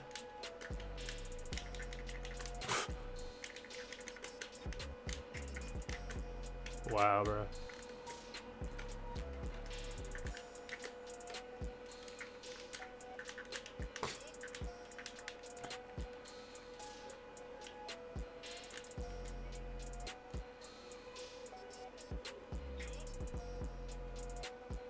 GG.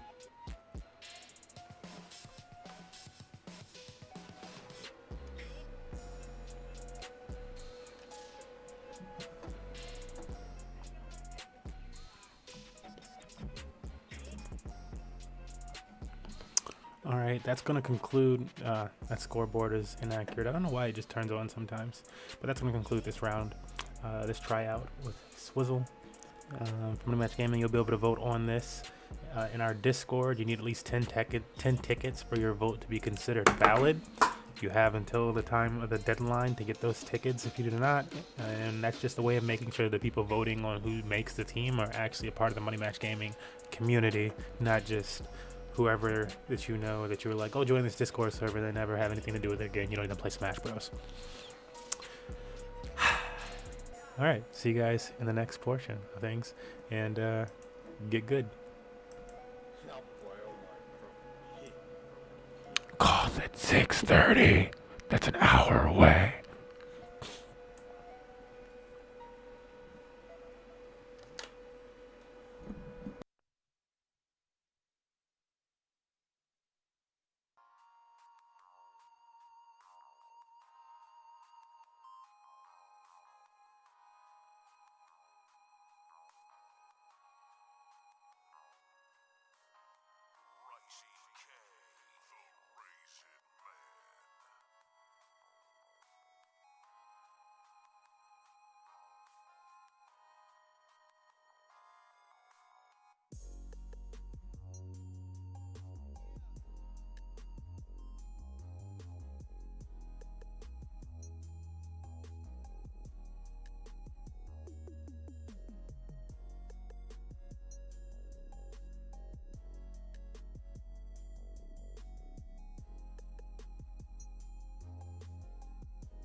delicious.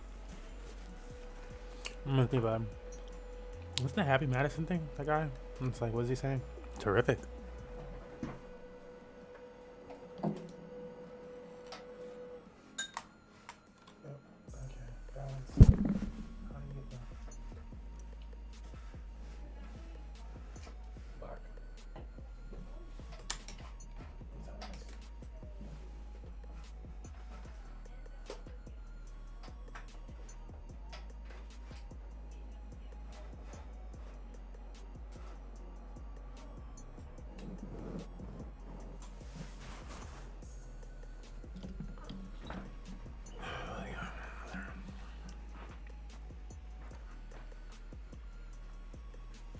Mucho better. Wolf. Okay. You look up one other thing to make sure we get some correct allocations and shit going before we start off KOTH today. We got like an hour or so before King of the Hill. Oh, I'll do this one for the sneaky. And if you know what I mean, you know what I mean. This is for the sneaky.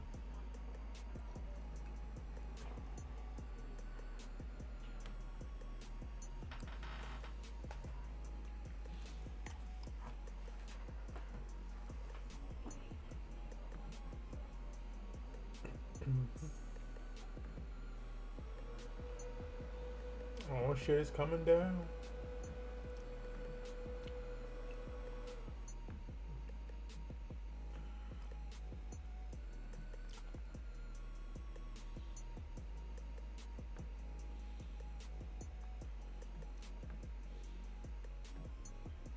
Could even say.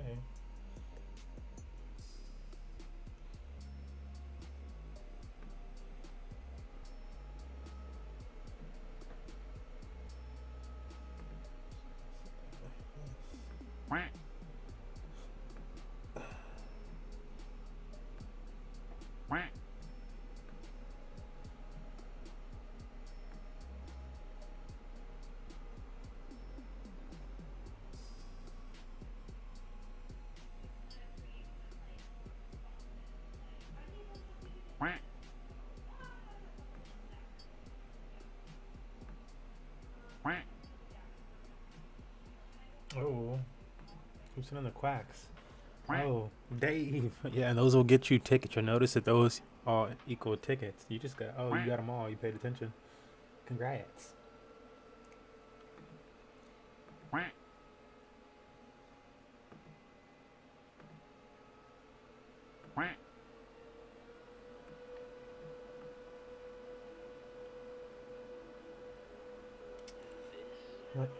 I'm like looking at this chart right now. Trying to read the charts. I think that is a bull flag, regardless of the direction you want to put it.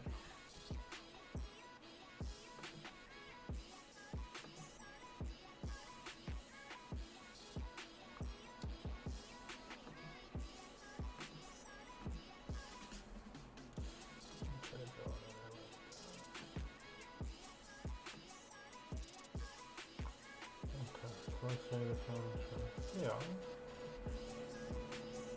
Opposite finger up here. And we have the neckline.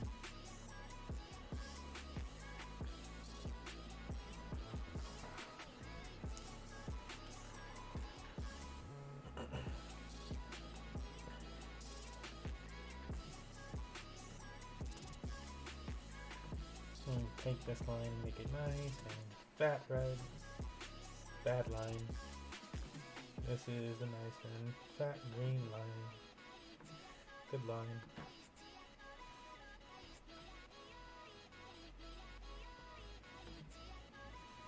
This is our buy signal. This is caution.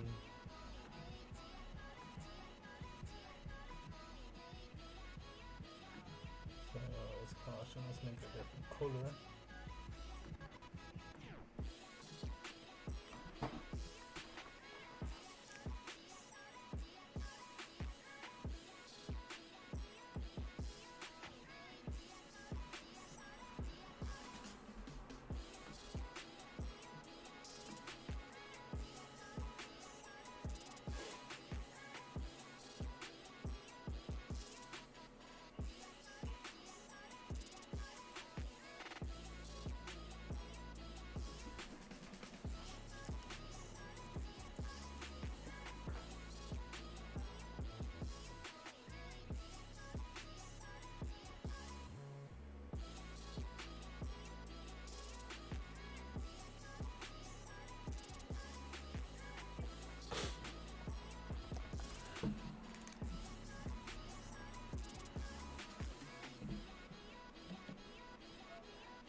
just lost something. Fridge.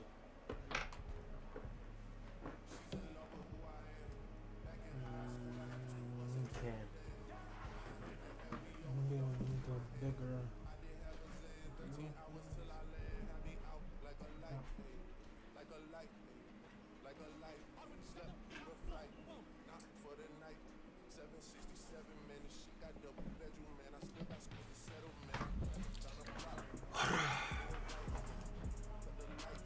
I gotta decide what we want to do with these one funds.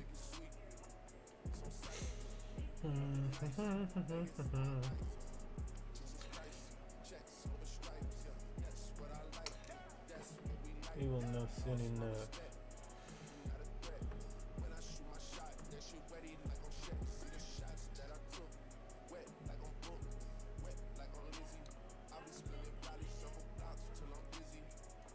Wheezy. Turn clean. Oh yeah, that's a nice W right there. Actually, as long as it ain't actually going down. Cup, handle.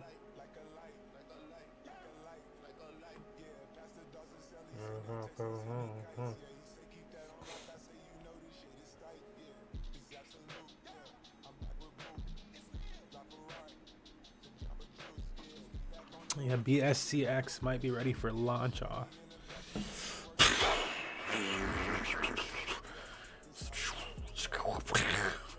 Like, yeah, like that type of rocket. On the $6 range.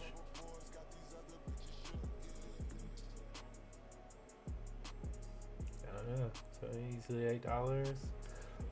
So we probably shoot up. So let's say if we were gonna go from here to there. And I might put it at like 12. It might double or something real quick. Hold up. BSCX. Hold up. That would be really dope.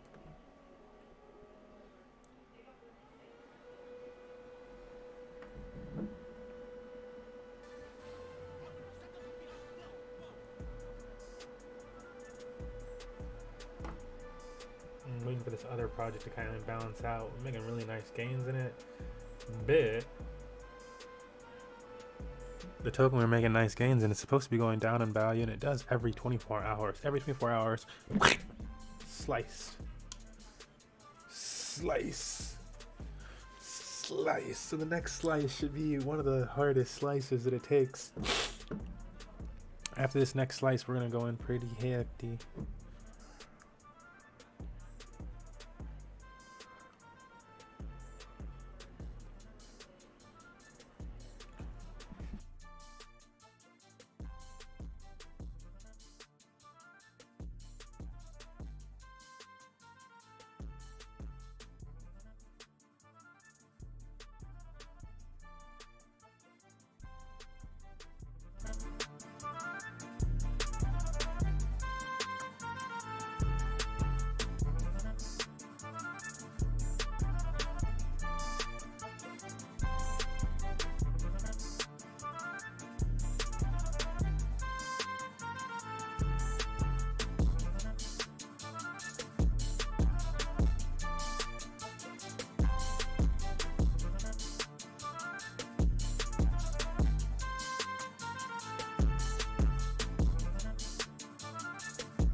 set the beat off flow. Whoa.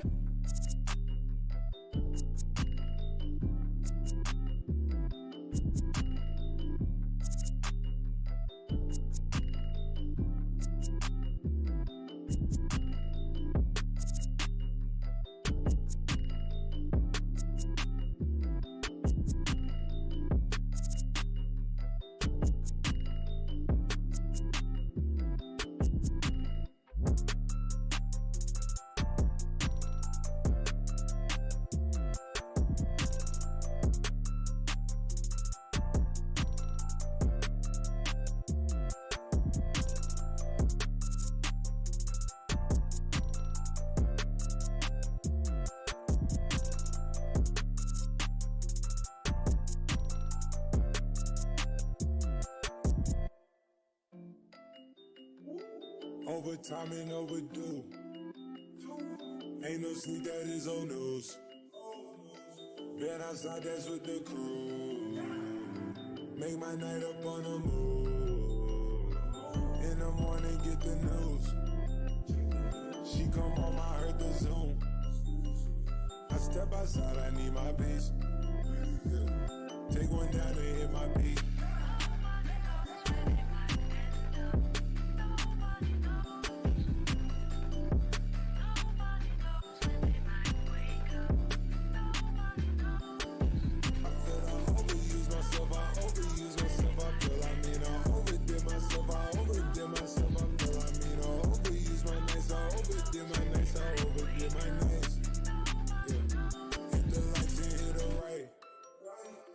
Took everything, ain't nothing left.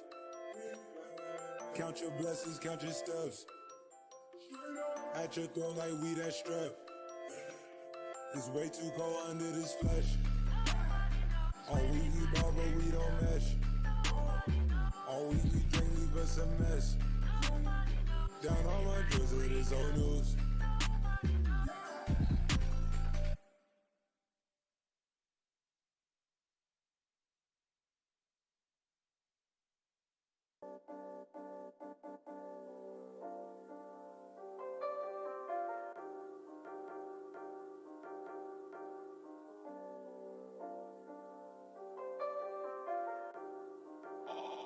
Omar on that cover.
Multi-Rex.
Omar on it. Come.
living a golden experience.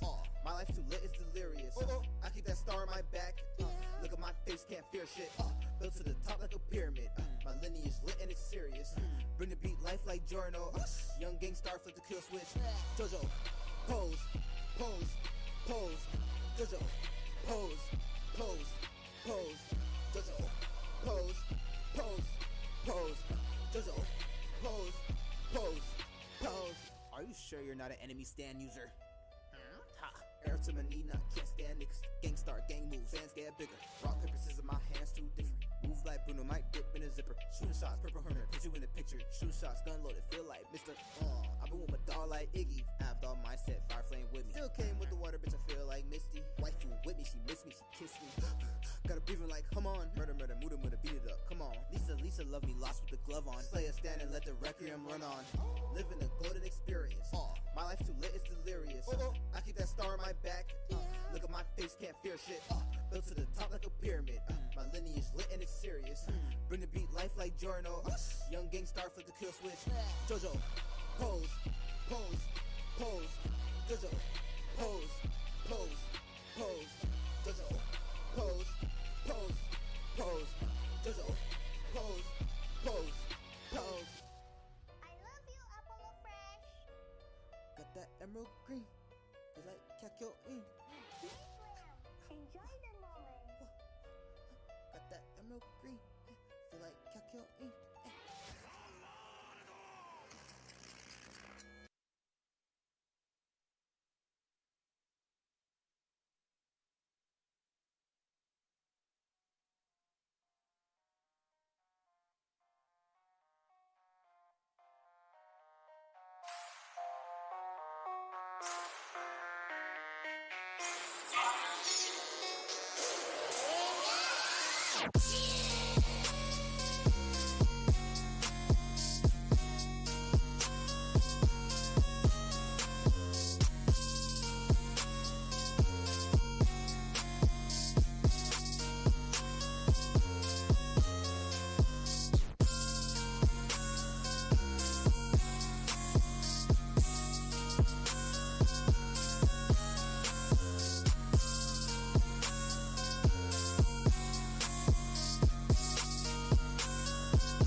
All right, folks, it's time.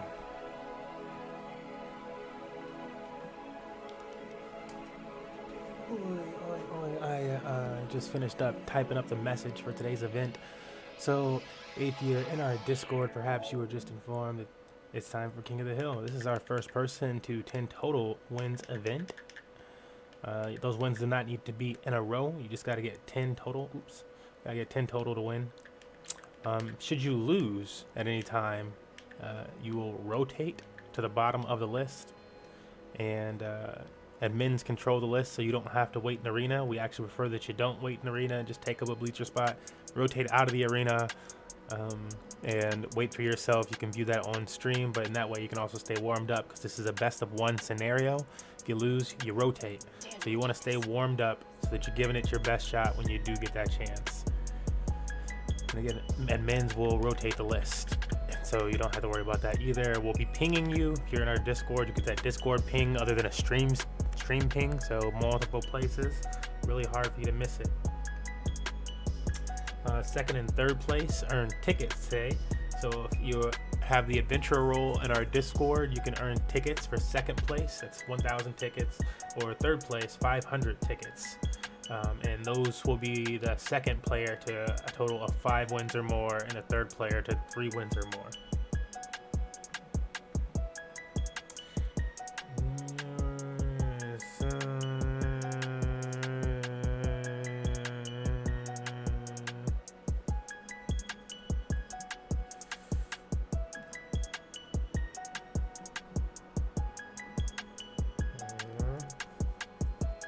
Sponge got something good, huh? All right, but yeah, after that, there we go. That was that explanation of that. Let me check this out. Okay, I was just looking at moving some funds for us for farming and stuff. I got some other coins that are just kind of chilling. Oh, is Sponge? I wonder if Sponge is the new name of Thugs, because they got the hose contract there. I just didn't like the branding of Thugs and stuff. Like, I get that you're trying to go for gamification stuff, but also your only Thugs are fucking black, and I'm not gonna support that shit. Quite honestly, what kind of racist shit is that? Let's check out their farm. This is not them. That's one little rant. Soap B&B has some nice APY, but what they got on the safeties? BUSD B&B 600 APY.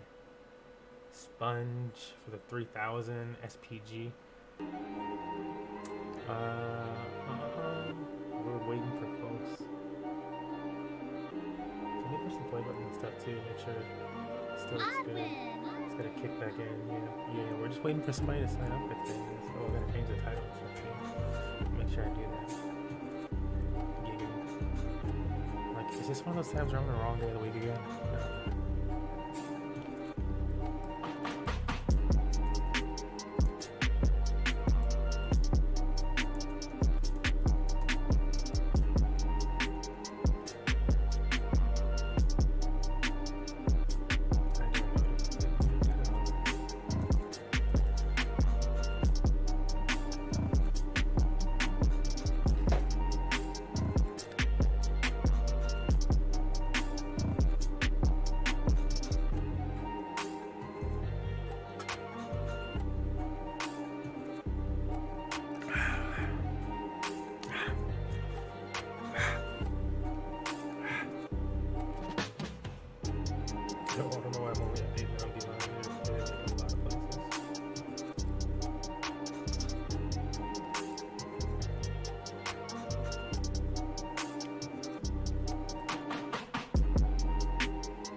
What's the ID?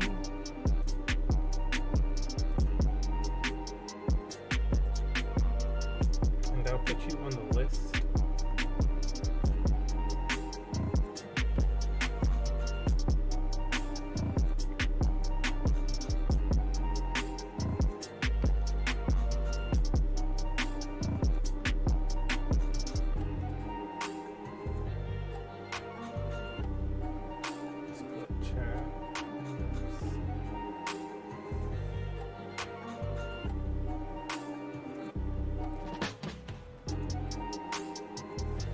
Oh, the infinite came.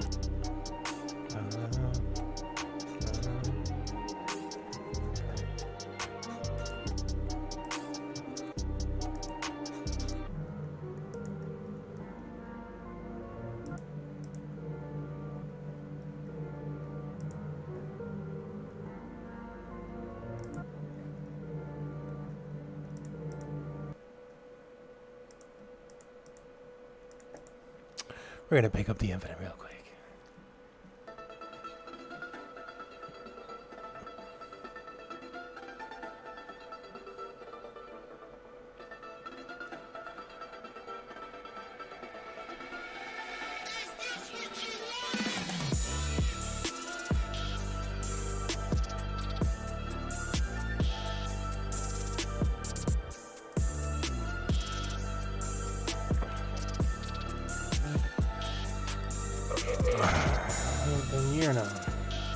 What's up, bruh? No. You don't get to call me that. Bruh. You don't get to call me bruh. Yeah, it's hello. It's going. It's fine. Hello. Hello, Hi. hello.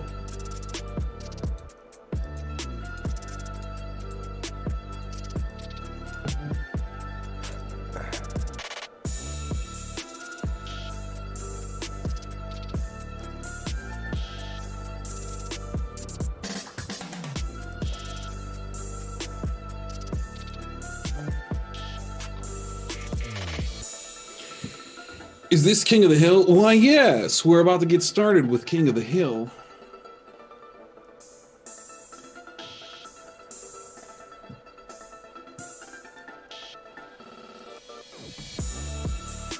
Ja.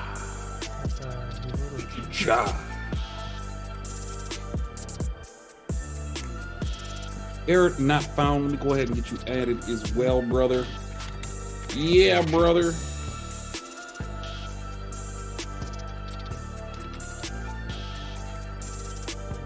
You are added.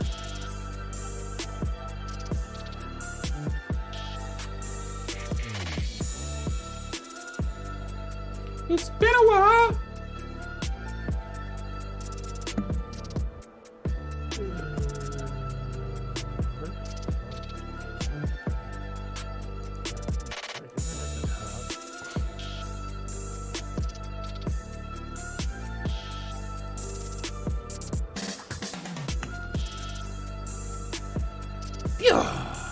Alright. Oh wait, E2P2, you're not up first.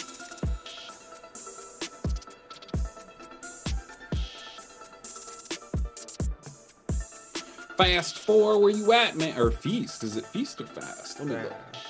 Fast 4.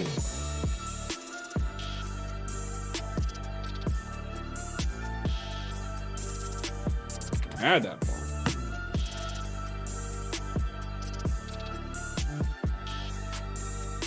You still need the password? He dropped it, but let me drop it again. Year. Oh, there you go.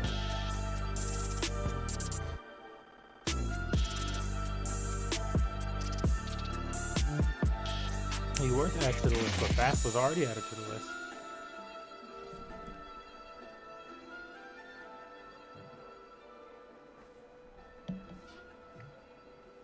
The man has joined, and he is ready for action.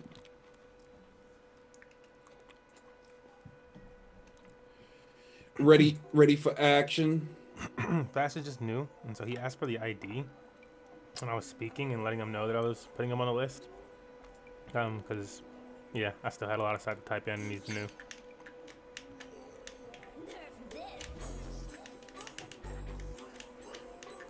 But he was the first person when stream came up.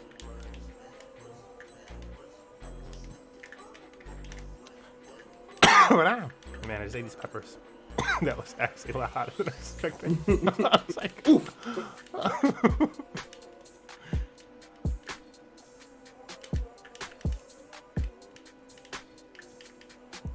Thought it was just gonna be tasty. Still tasty. A little sweet. No, I just want this water next to me though. Like, oh my god. That like dragged me out.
That was nasty.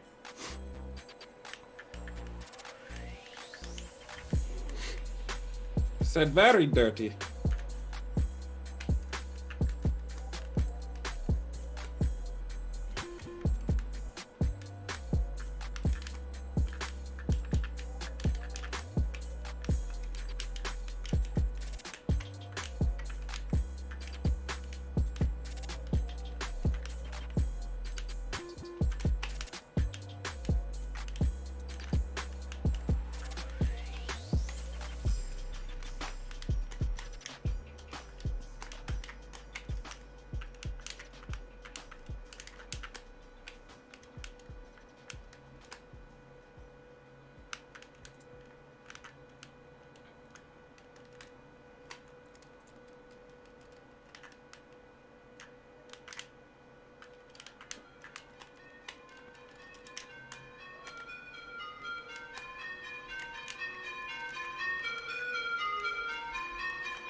ID.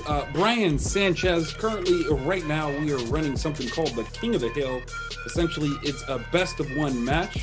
The person who gets 10 wins in total, not in a row, will take away $5. So if you want to join today's event, I can add you to the list. I just need you to ask to join, my friend. And then when it's your turn, we'll give you the ID. You can come test your might. MMG. Well, Brian, I will add you. You are added to the list. It can be found in the bottom left-hand corner at the moment. What he said. It may change on different screens if we decide to show those screens, but it's generally in the right place. You'll be able to find it, brother. Ethan, you are up next. And next up is our writer, one of our writers, E2P2, Ethan. Oh, nice, Brian. Well, then you know about our Discord arcade then, you know, that good old matchmaking.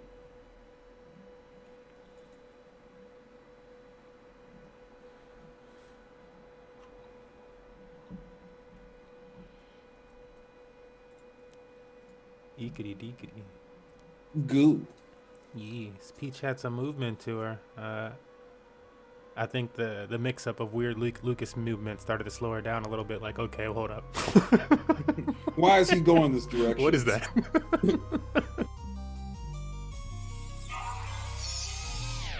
It made it like more manageable. It was like, ah, thank you, slower.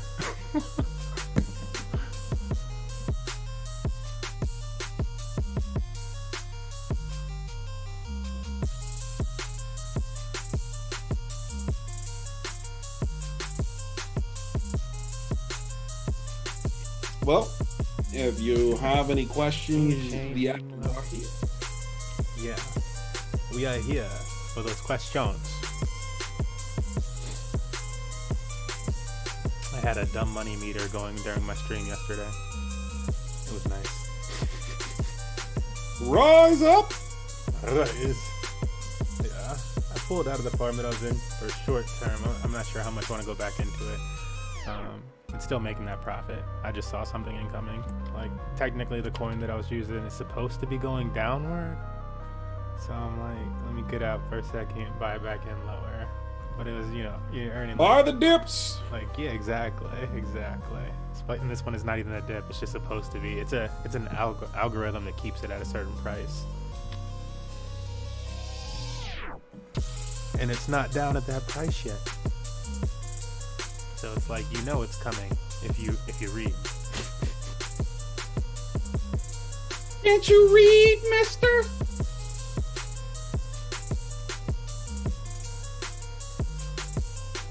The sign says...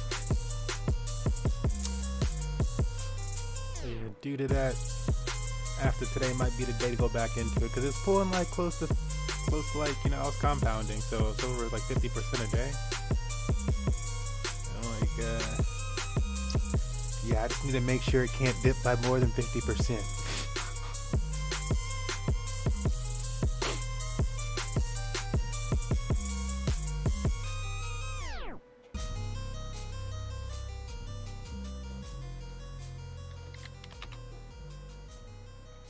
See, list is on screen right now. You can find the list as the gameplay is happening, and a short version, and we'll transition between gameplay to a full list. Oh, I'd like to even fuck up the. Or that still won't even be a full list. It'll be a mostly full list. Damn, that pepper fucked me up, and I'm over here staring at the other one.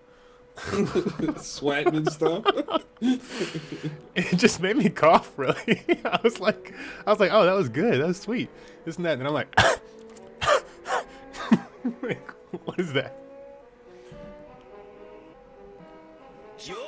Just counting 9 to 5, still get producing money. Niggas fighting for the throne, but they gotta take it from me. Shit's amusing, ain't it funny? If you want me to change your name, I can do that. I'll do that. Blazing Bird, player. Fast getting a second dub. Niggas think it's so basic. Y'all can't ball like me, cause I invented bowling James Naismith. Look so ugly, need a face. Someone you know too. You are up. You need the ID. Let me go ahead and drop that for you. There you go. I ain't a blood, but I've been pumping out music to the fans like arteries. People wonder how I'm spitting, and I don't even have a booth. You niggas lose. Y'all cannot match the kid. Your pocket skinny like a loosh. I got the juice and the ingredients for it. You niggas lost, they looking like tourists. Ain't no such thing as a pit stop on the road to riches, so I'm about to floor it. Yeah, and I'm only getting started, bitch. Switching up the flow, that means you better take precaution, bitch. Early bird gets the worm, and I already caught it, bitch. Murdering these beats, and then I tamper with the carcasses. I'm confident, you're inferior, there's no argument. Wise guy, I'll knock your bowels out if you talking shit. Exterior, rocking all blue, call that obelisk. Y'all stay at the bottom, then there's me, I'm quite the opposite.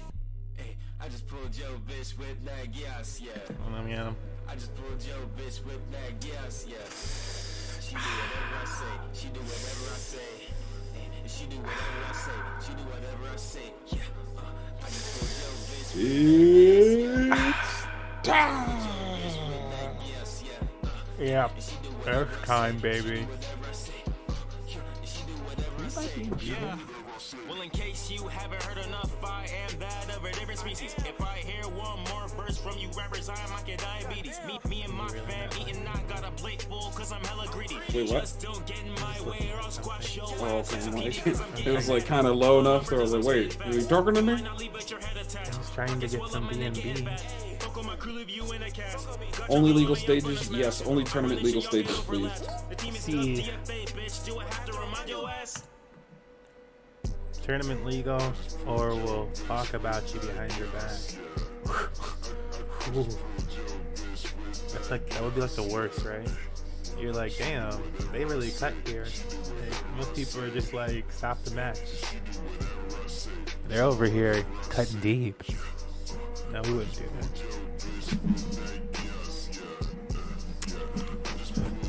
We'll beat you wrong. I feel like it depends on your mood. I can so see Smurf doing that. That would be so much effort. And I'm cutting deep. That would be so much effort. I'm like, nah.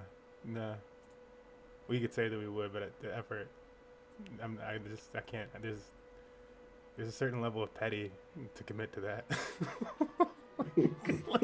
like, I just don't got it. You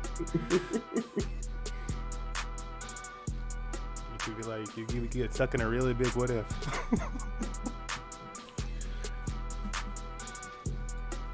Switch that screen, player. Oh, lo siento. I'm over here watching the battle, enjoying it in the big view. Right. In the big boy pants. The big view. Come on, put on your big boy pants. No, one of my favorite. Not one of my favorites, but a streamer that I sometimes pop into, a crypto streamer. He always says that when he's talking about certain projects. And he's like, this one right here, you know, I'm investing in this one. It's a little risky, but, you know, it's like, you know, saying Bitcoin's going to go up to 50,000, you know. You have to put on your big boy pants. Let's go. You have to put on your big boy pants. Let's go. Put on your big boy pants. That makes me weak. Oh, and I found this other podcast that, like, their thing makes me weak, where it's like, it's these two black dudes that do like crypto segments, and I guess one of them's been in there since like 2013, and so I think he's become like a millionaire now, and his friend's like, you know, kind of like a recent discoverer of it, but he's been in like Forex and stuff, and so they like just talk about the market and all this other stuff. But their segment makes me laugh because it starts and they do like the introductions and stuff, and they're like when they're like explaining the podcast and go like just a little summary, and like when it starts they're like, yeah, so we do this every day, weekly at about 10ish. Yep, at about 10ish. Yep, around 10. Yep, around 10ish. I'm like, bro, that is so stupid.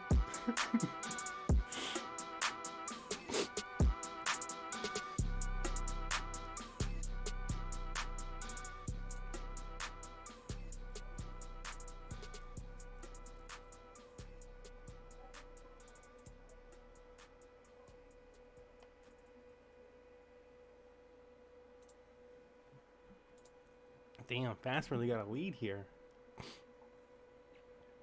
We're enjoying himself. I don't know if Kirby was the right choice, but if you're a Kirby main, you don't see too many. I mean, you see some Kirby. Kirby's that's the underdog. It's like, how did you get into this tournament?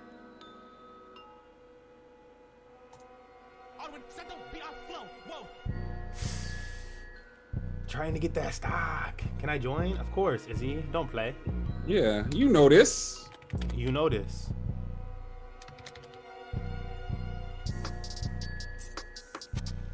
You know this, man.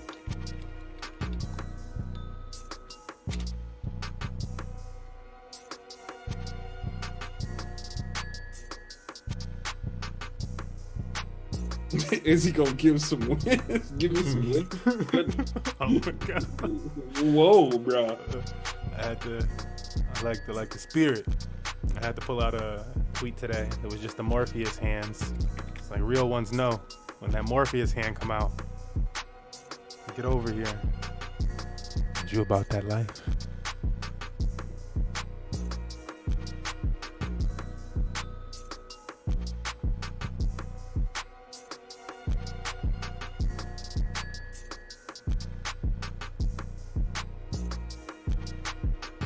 If you know, you know. You know, you know.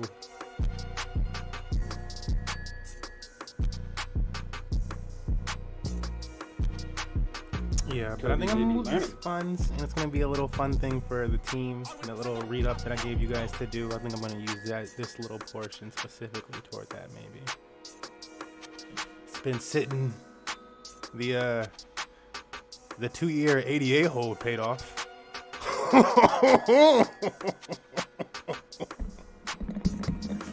Yeah, we bought ADA at 2 cents again because last time it paid off and it went to $1. And this time, guess what, guys? It's pretty much back. It's really close to $1 again. It went all the way up, back down, and you had a chance to go, hey, it did it before. And people were like, and now Cardano's actually about to launch its blockchain and shit, and you can do like all the Ethereum shit on Cardano with no fees. So smart money, all the DeFi degens are gonna be over there nice and early. Basking like we've been basking in Binance Smart Chain. Like, Ethereum getting a little expensive. Tron. Binance. Cardano.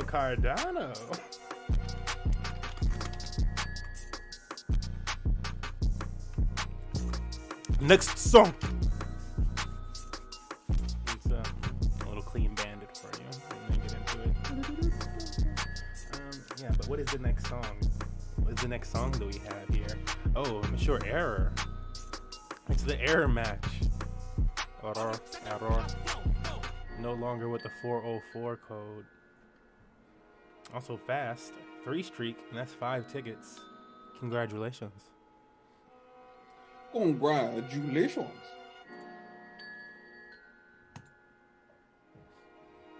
And I get to reward them to you. How about that? How about that? Oh, great. I didn't switch scenes, so I don't have to go anywhere.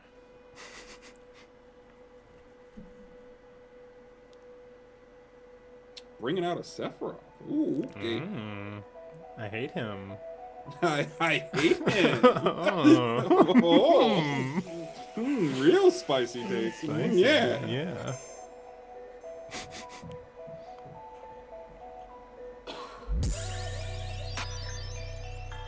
It's like, Sephiroth players seem to really like Sephiroth. So, there's a bonus. The character as a whole is just really dope, though. I mean, I hope you give him that. Maybe. I don't know. Like recently. Yeah, I know you didn't play a lot of Final Fantasy, but homie is a savage, bruh. I mean, like, yeah, him, like himself, yeah, that's cool. But I mean, the character, the build and smash. I'm talking about. Gear back. I recently gave Mr. Terry some hands because I was like, let me play with these brokenness for a second. I'm playing on my gamepad, and quite honestly, unless I kill myself, most likely I need to kill myself like 2 times in a game, which was happening at first. I didn't understand that his back B created him, made him go forward, because I'm used to playing Lucas. Crap, shoot! I was like, what is he doing? Stop going backwards! Goddamn! What is this reverse C? This is not how you do it. But like after that, I was like, oh, because I didn't give it any training time. I just went right in. Like, I'm just gonna mess around with him a little bit. And yeah, that was the disgusting part. Is like, I'm like, yeah, I can just choose to spam certain moves at a time, and it just. I'm gonna trade with them, and eventually they have more damage, and it's like, and I didn't. And then that was the other thing that got me. I didn't know how to do the little geyser thing, but then I just looked it up. Yeah. I don't know, guys. I can't say nothing, but he's still broken. Can't say nothing, but he's broken. I think it's just bullshit. I don't know. He's not the most broken, but he is broken. Yeah, not the most broken, but yeah, it is definitely I would call it like a beginner character. It's like that's the difficulty. If you can learn to jump, like recover, then you can beat anybody's ass. Yeah, don't trade hands with me. You can beat don't trade. Ass. As long as you can recover, you can come back and beat anybody's ass because it's just ridiculous. I'm like, that's stupid. Get out of here.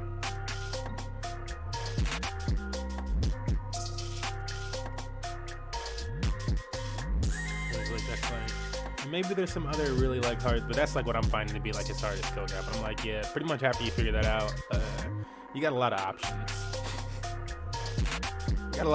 I'm like, oh my god, I played him on stream for like 2 games. And I was like, it was a good first, like, again, I've only played him so many games. And the majority of him wins and stuff. And I was like, oh my god, a working out of shield option. It was actually fucking ridiculous. I can't believe his out of shield works that well. Like, you don't get that as Lucas. I'm sorry, it just doesn't happen. It's like, oh, you tried an out of shield option. That was a bad call. Because he's going to grab you or hit you now. Terry. Yeah, hit that boy right up. That's a nice out of shield option. Wish everybody got that type of treatment. Isn't that what it's for? Anyways, fast on a little streak here. We got Blazeburn up next. I'm not sure. Blazeburn. I don't know Blazeburn. He must be new. You just joined the Discord, yeah. Oh, welcome, Alfalfa.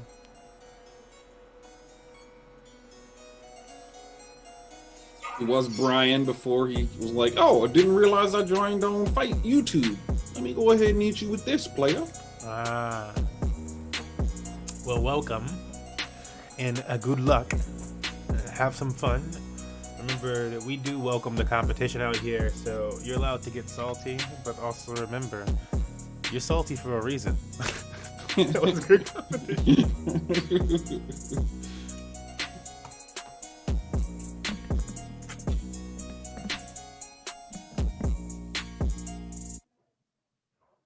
And the man is on a 4 streak, by the way.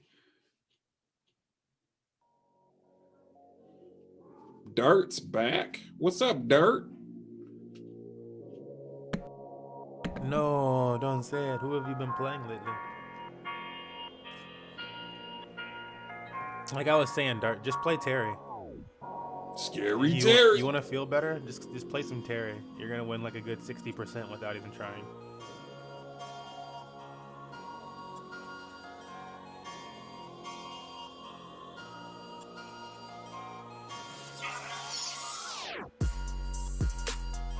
Because I'm like, bro, if I can go in without even going into training one time, and like I never play other characters and shit, and then like do anything, get any dubs in a row, that's too easy. It's just too easy of a character then. It's just too easy.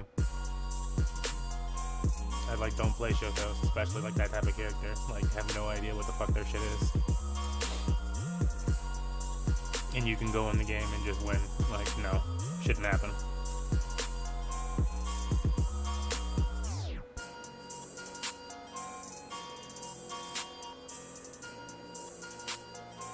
Sure, Ignis. Let me go ahead and add you to the list. I don't know, but I think you know Dart's pretty good with a bunch of characters though. And Dart plays some Mii's and stuff. So I'm like, if that's you know you can probably play Terry, and if you put any time in, and that's also what I'm like trying to say. It's like I have not put any time into him, but if you're like looking for a character that you want to put some time into and get better with, putting time into Terry when he is at said broken levels,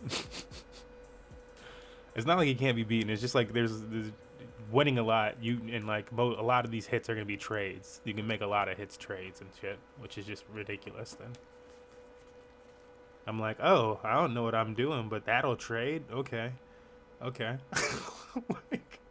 Like if you're consistently playing the character, you have a better understanding of what trades and what doesn't, and then you can just like make your opponent take damage on pretty much every fucking hit. It's just that's fucked. It's like, get out of the way. Also, there's a few times I started schmooving. Oh my god, the schmoove was too much. Like high damage rage Terry is too much. I'm like, that's not fair, bro. This is exactly what be happening to me. This dude gets through 100 damage and just clears 2 stocks on somebody. Like, it's easy.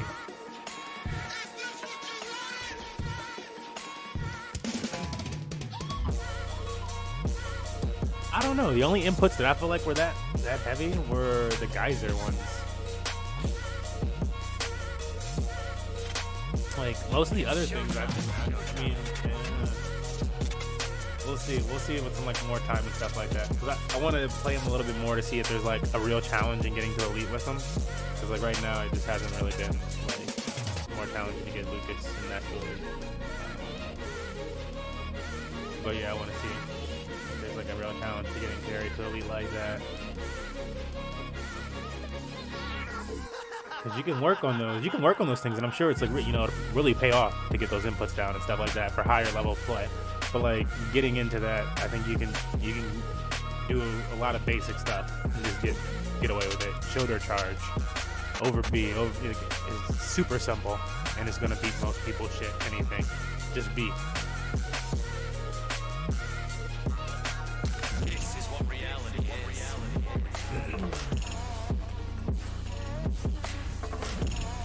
Casual Dazual, you are up.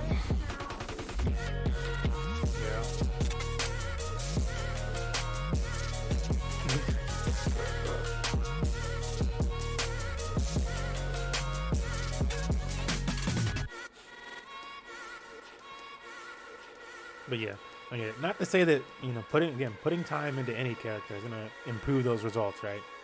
So putting time into a Terry is really gonna improve it. And that's why you see when a good player moves to a Terry, it's like, oh fuck, because they're putting that brain power in and stuff like that to moves where maybe they wouldn't usually win out, and you can fucking stop that shit. You can beat that shit up. You can get really aggressive.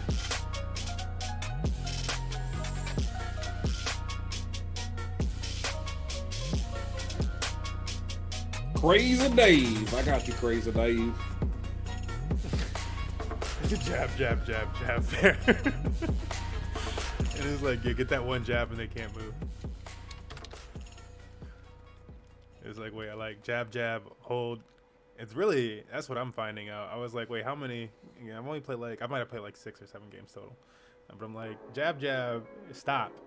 And if you stop and jab again, and like you're like, number one, if your opponent doesn't catch you right, then you're gonna catch them. And if they move to your backside, you're just gonna turn around. You don't have to move. He turns around and hits them with the next jab. It's fucking dumb. I'm like, I didn't touch the controller and you turned around for the next jab. That's silly. Yeah, that's how those characters work. Him, Ken, and Ryu. So yeah, again, you want a beginner character that's going to do some damage.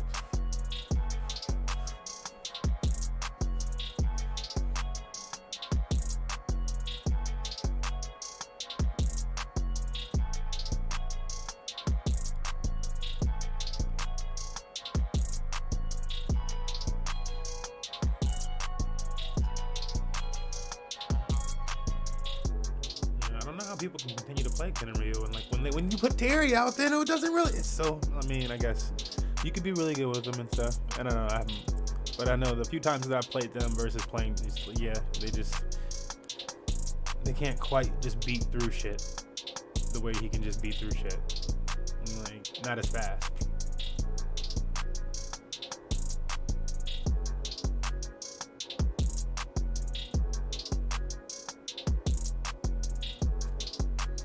I'd say their characters are really stationary with their moves, and Terry's is a lot more mobility. Yeah, exactly. It's a little linear, or it's either linear or it's still linear. That it'll take a straight angle, but yeah, it has mobility with it versus theirs being so still when they have those shielded moves and shit.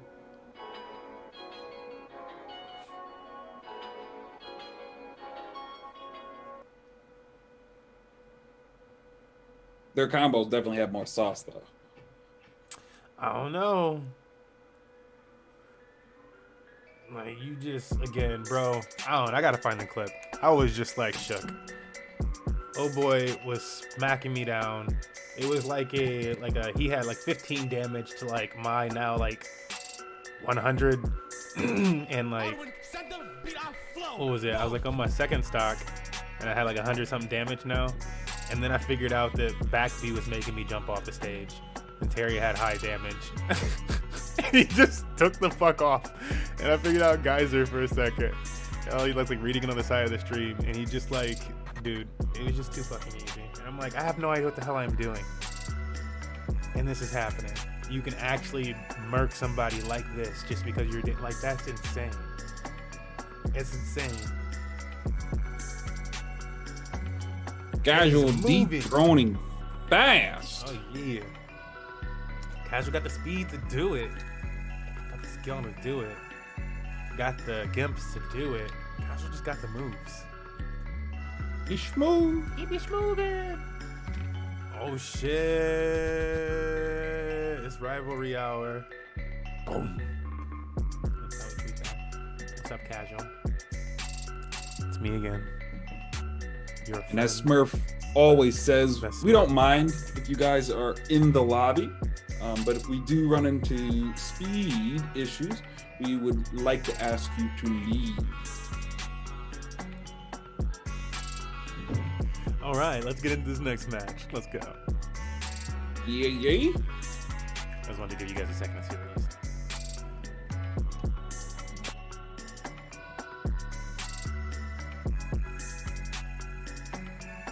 and fast, because I know you're relatively new. You have earned 30 tickets for your streak.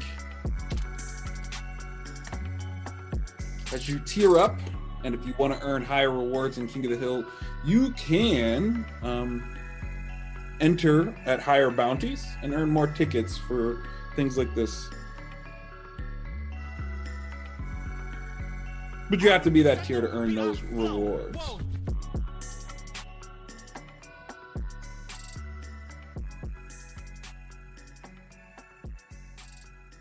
I have a feeling you have Izzy. He just goes by a lot of different names. I forget what his other ones are because I've only seen E2P2, but I'm sure if I saw his old ones, I could let you know. I think one is actually just Ethan, right?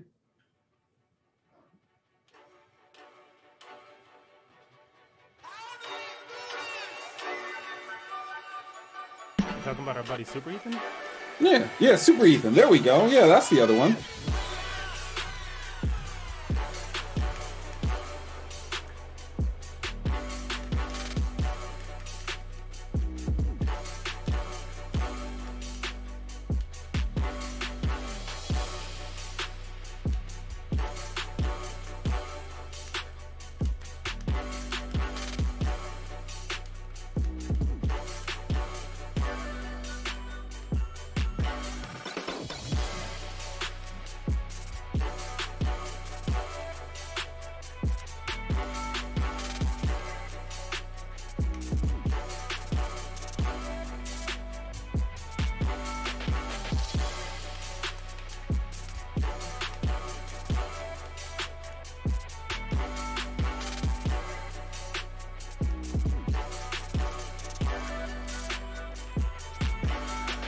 You hungry today, Alvin? Like, why are you so aggressive? Like, what are you doing? This boy's like, I don't care where you are, I'm running you down. We're trying to smooth over.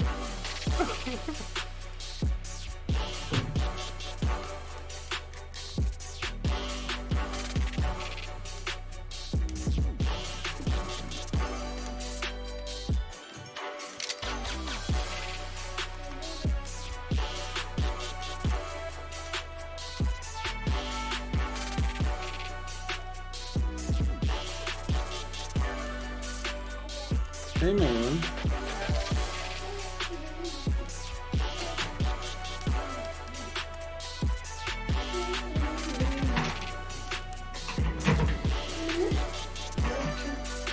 What are you about to do? Okay. I'm gonna turn it down because.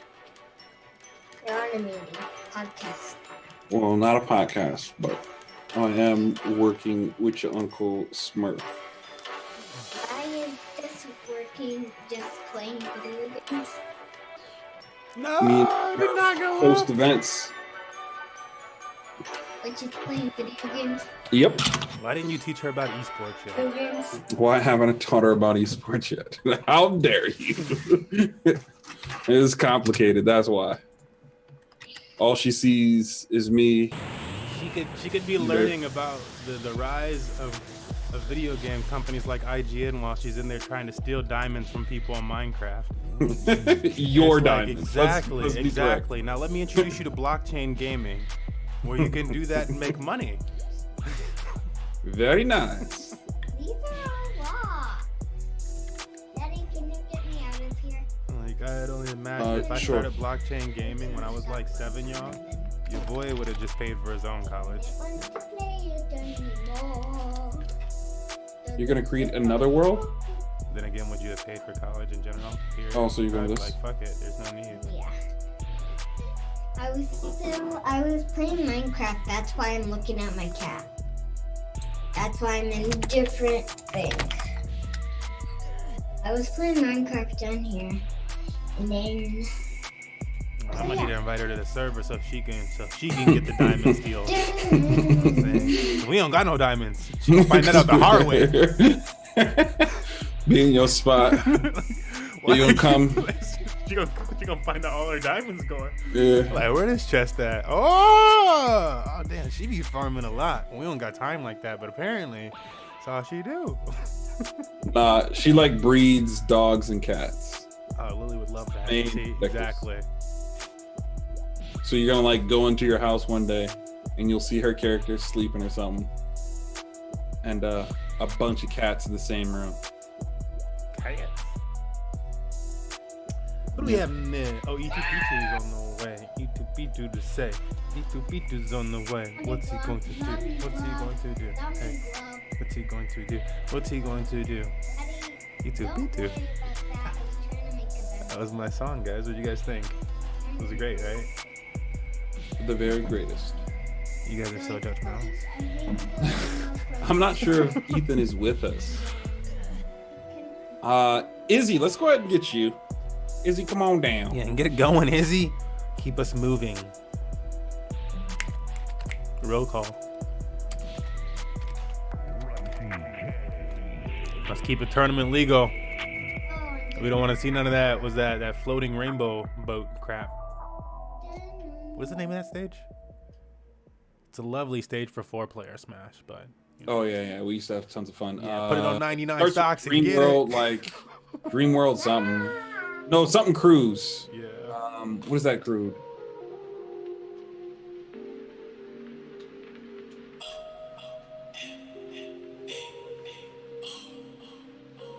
No. SoundCloud rapper DJ Scratch and Smurf. One day. Gonna be DJ Scratch and Smurf. I'll make some nice gaming content music. Now I've been thinking about making this whole type of music where it's like dope podcast type of content and like financial education shit mixed in there, and like philosophical stuff, philosophy and shit like that, mixed in with like dope beats, because that's how you really want to study. That's like the dopest study music. If it was like study music mixed with like quotes from like Warren Buffett and Dalio and new folks and just news, interesting stuff like that, all with the dope beats on it. Getting your news with some dope beats and some billionaire investors. Yes, I'll take that. That's my news. That's my chill music. If only you could mix that with like the Jack Harlow. Go easy.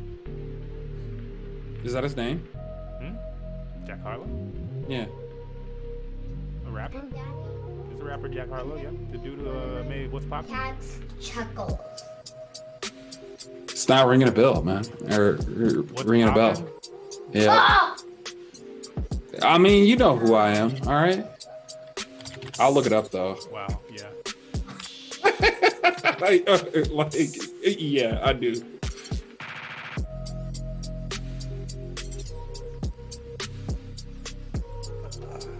I'm like, if you don't know Jack, then I gotta put you onto the new Wheezy song then too. Then it's like Jack Harlow had a nice song. It's funny. I put it in one of my TikToks, and somebody was like, "Ooh, what is this?" And I was like, "How do y'all not know like the biggest rappers that are coming out right now?" Okay. Tell my uncle that I'm actually building. Yeah, he's alright. A lot, but yeah, What's Poppin' was obviously it was like a #1 song for like a while, and so the remix is really where it pop off. If you want, check out the remix. Go listen to the remix. Do me that favor. Tell me it's not hot. Tell me the remix is not hot. And like Jack Harlow's part's okay. Tory Lanez. It's not bad. It's good. I like it. But like it's not bad. Tory Lanez part is not bad. It's more like if you like this like DJ type of like, I feel like Tory Lanez versus for Jeremy. And the Lil Wayne's verse is just like some other shit. It's just Lil Wayne. And I'm like, this is like old school Lil Wayne. Made a diamond shuffle? Dang, man. Wait, no, I didn't make a diamond shovel. I found some diamonds in the village. I actually found some diamonds in the village. Oh, okay. In the houses. And then I made a diamond shovel with it. Okay. That's how I got a diamond shovel. Casual. Daddy, that's the cooking food area where I actually cook food on campfires. Casual If I get back around to you, it's game over, buddy. It's beautiful. You know those days when I get like 4 or 5 wins in, and then you gotta ruin it. That's gonna be you today. This gonna be you, all right? That's how you gonna be living. It's gonna be you. Daddy, If nobody else gets to you first, because if Ignis gets to you, Ignis was pretty damn good. That was annoying. Steve is annoying. All right, man. Come on, man. Look at that spoon. Daddy, look at that skeleton. He's full boy up. Yeah, he is all gold up. Take that gold from him. I'm just gonna sleep. You're after someone you know, and I don't think Ethan is with us anymore. So I'm gonna take him off the list. Give someone you know the floor.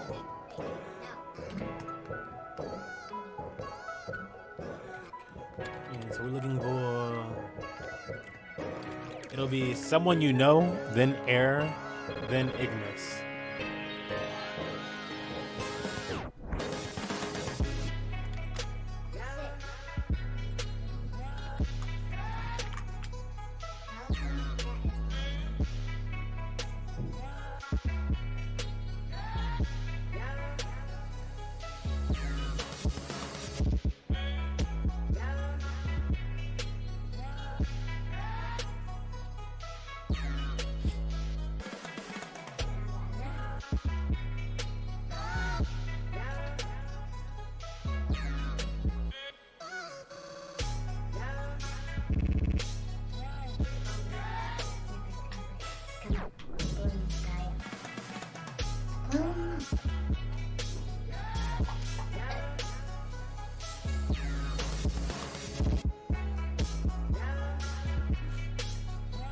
I'm gonna die.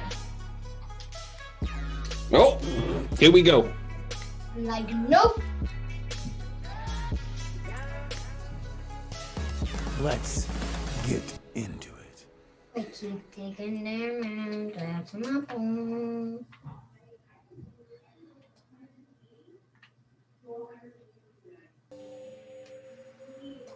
Don't let that squid do that to you.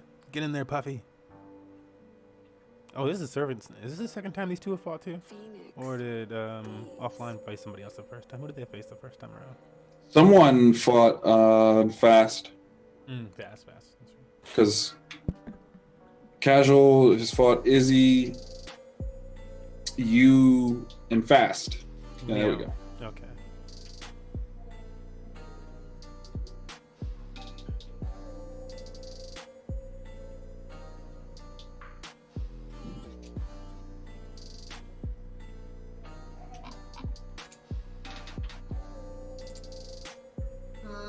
He's fine. But that's not Yeah, that was gonna be a close one. If you'd have released it off timing, Casual might have blitzed and blazed him. Blitz and Blaze. Okay, great. So your brother let me know that you hadn't told him about the game that I said was like Diablo for him. Yeah, I did. No, he told me not by the time I told him. He was like, nah, he hasn't said anything about this, but thank you. He's just being Evan. No. Let me find the briefcase. Okay. Because I need stuff. I mean, you're asking the troll of trolls, like, I'm positive, but you know, making a convincing story. He was in the process of moving too, so he was kind of pissed off. Yeah. Not when I told him, but he was getting ready and he was like packing stuff and such.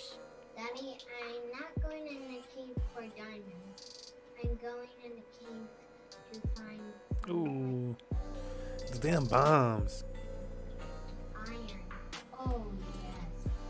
Oh, yes. Yeah, I've gotten butt with him. I'm gonna get back to you're gonna get back to as if I was playing Dekuzar. That's how you gotta take every match. You gotta take every match as if you were playing Dekuzar. And that just means, why isn't he trying to approach me? Take every match like that. Like, why isn't he trying to approach me? Even when he is trying to approach you. Take it like, why isn't he? Although, I've been really liking getting aggressive. Clearly. Like, who is this man? Because, you know, you gotta drop in on people and get the fast falls. Try to get your fast falls. Cancel it out. Cancel that jump.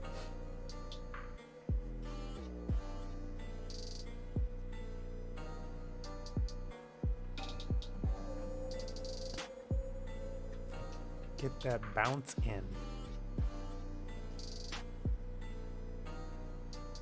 Hey, man.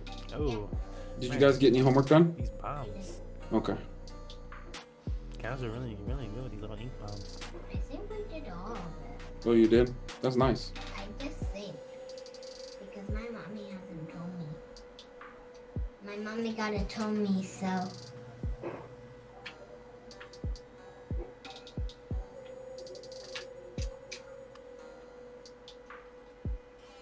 Casual.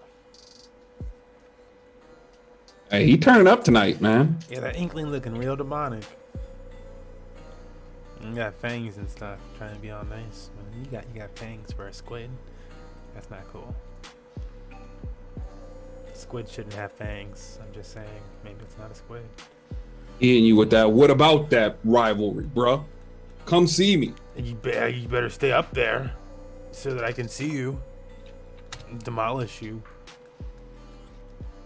You'll get demolished. But next up we have air. So you can't fight me until you fight air, and then you have to beat Ignis and Blazing and Fast. It's, you know, it's just a little tough little path. That would be 5, 6, 7, 8. Yeah, I would be 9. I would be one of those last final ones there. If you can get there, that would be like, you know, you'd be closing out. Can you get to close out? We prefer to keep less people in the spectators, just to try to keep lag down as much as possible. We always say if you start to realize that the match is a little laggy, go ahead and drop out. And at the moment, I believe the lobby is full. You don't have much more than that, right? Yeah, we have. I keep mine low to like 5 usually.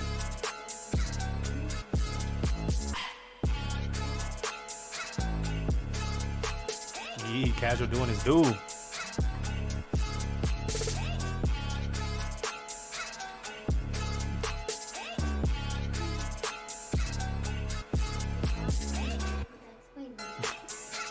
Sephiroth's sword was out of the ground at such a weird angle.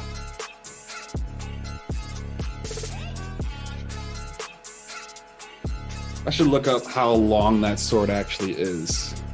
14 feet. Boy, it popped up too. 8 feet. I was like, I mean, realistically, like, have you ever seen like those dumb long swords in museums and shit though? Yeah. Yeah. I'm like it's not like people didn't have dummy long swords like this type of shit. It's only funny because, like, you know, like playing the game, seeing like videos with him and stuff, because he was popular enough that they were making like actual animations of him and such. Like every time you see the sword, you're like never quite so sure. Like sometimes it just looks bigger. Yeah, it's so long. Yeah, it's like you're like, is it really that long? Yeah, what is that? How is it moving like that? Like, is it extended? Because it's like the reason why is like they'll show you angles and he'll hold the sword in a way that like makes it look normal, and then all of a sudden he'll like point it at somebody, and then they like show like, okay, half the screen. Yeah, that's about right. Yeah, it's all the way over there. Yeah.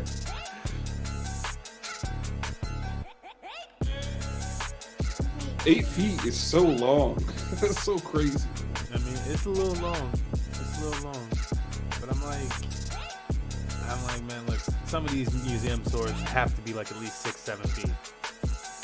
And so like, For it to be like an anime or animation type thing, it's like, you know, they didn't exaggerate by a whole bunch. Yeah. Or like somebody that would be like a badass, it's like they didn't exaggerate by a whole bunch.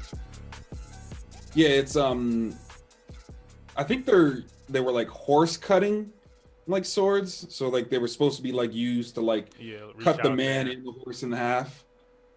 You know, in like Kenshin, Rurouni Kenshin, that like original dude that he fought that was like that ended up being a berserker, but for some reason at the beginning of the show had that giant horse cutting sword. Yeah. Never got it again. I was always thoroughly confused.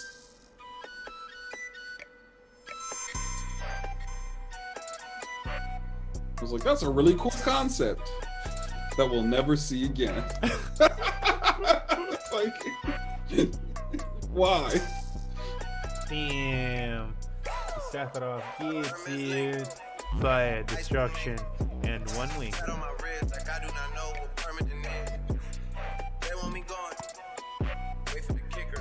Took him down.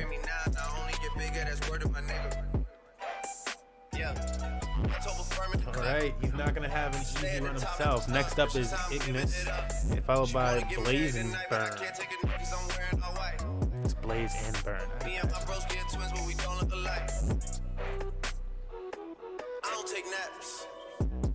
Drake don't take naps. Not even way too attached. Going by fast. Buster, relax. That in the split put me right on my. Got to unpack. Put me on the back. Not even rap. What's that? Facts. Contract max. I gotta bring this shit back. Hermes link. Ice blue mink. I've been practicing, but I still need to learn some things.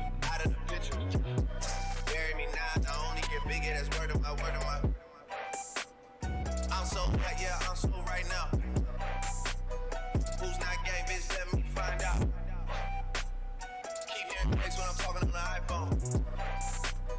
Fans in the city hate to see us on a high note. I switch flow like I switch time zone. Can't get no move, but you can't get moused on. Gotta do mansion, cause I outdo condo.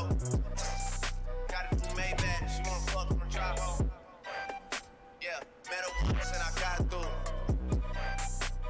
I'm never washed, but I'm not new. I know I said top 5, but I'm top 2, and I'm not 2, and I got one. Thought you had one, but it's not one. Wait, let me handle this. Hermes link. Yes. Pat on my wrist like I do not know what's permanent is. They want me gone. Wait for the kicker. Bury me now, I only get bigger, that's word of my nigga.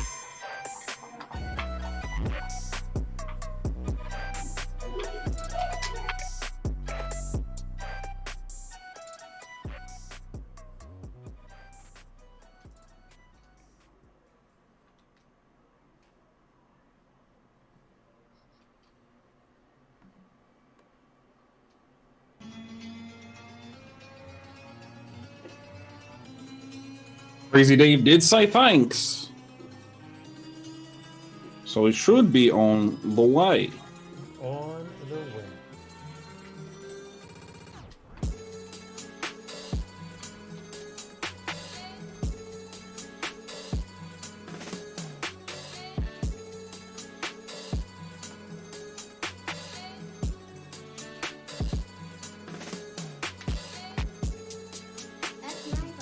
Got him in here. There we go.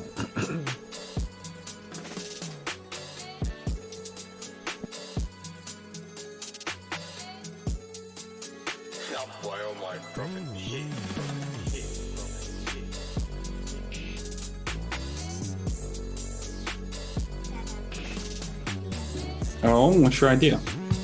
Get closer to them and it bounces off until the. See? What? That does work. I only got level. Yep. Yep.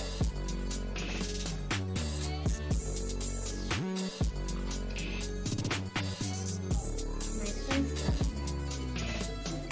that I needed on my quest to get like some dogs. There's some more skeletons.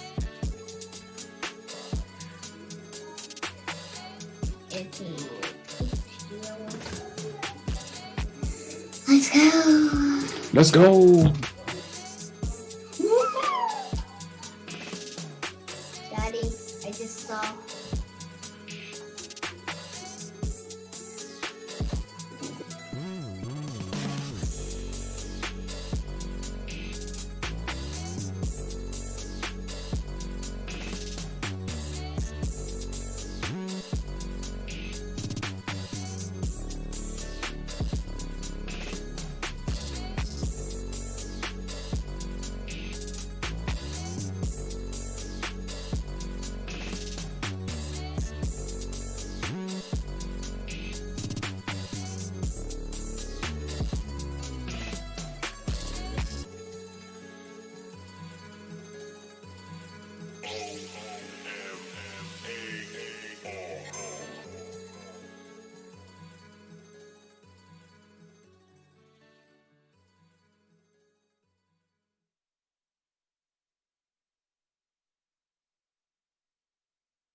I would die for this beat.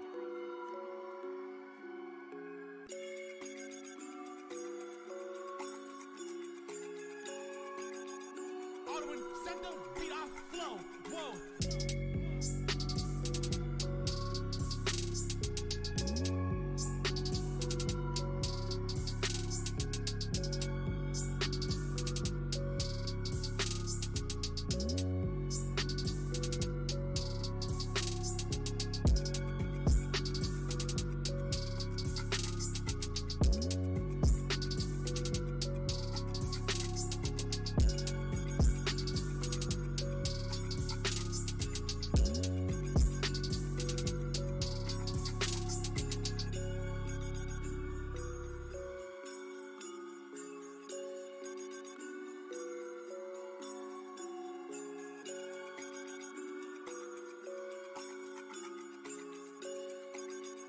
Alderman, set the beat off flow.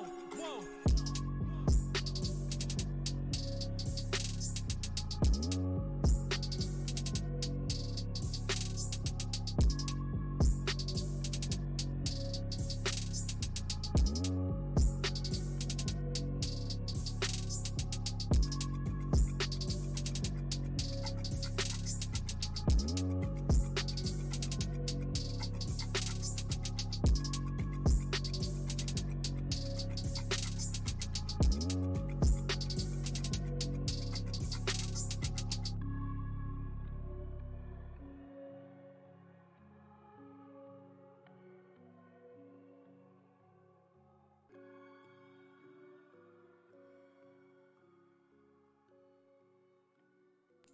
That finishing move was pretty gangster, I'm not gonna lie.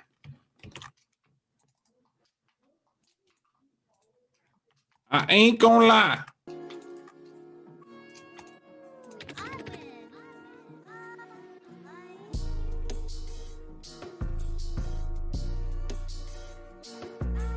Please burn. You are up next. Blazing burn. Blazing burn is still around.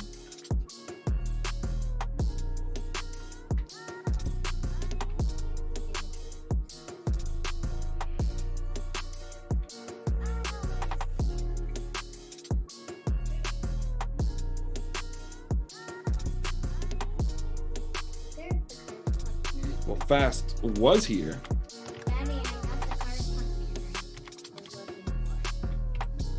Sure thing, Air. See you later, Air. I'll be sure to reward you your 20 tickets when the opportunity has found itself.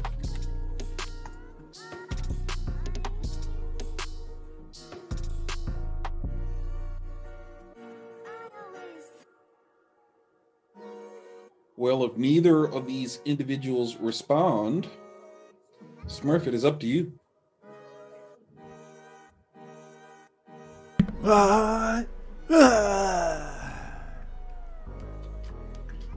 That's Magoro.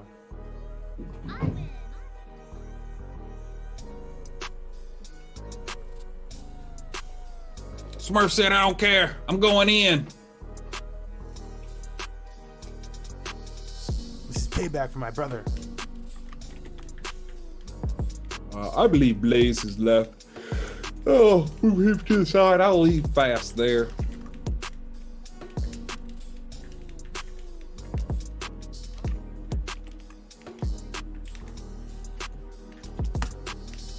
Makes our list a little bit less complicated.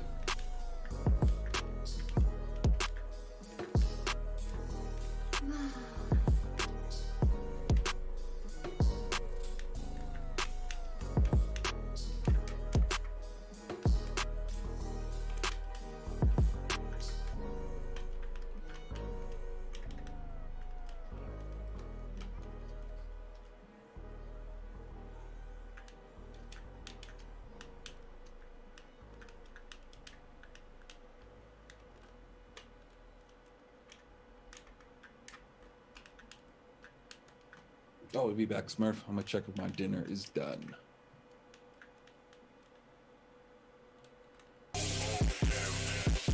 What the fuck is that? What?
It's not even like I pulled back so that he would float past the stage. Sometimes that'll make him like cancel out.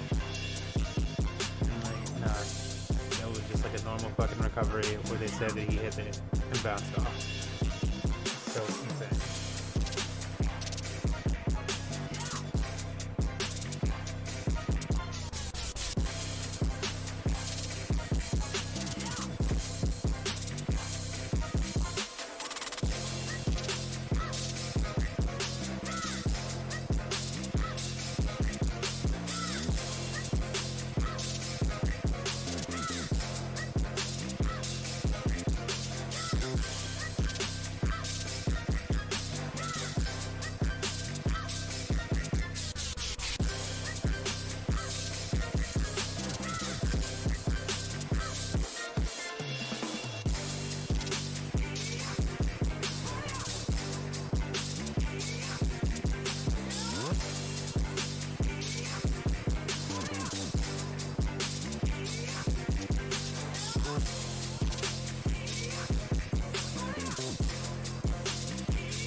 Whew.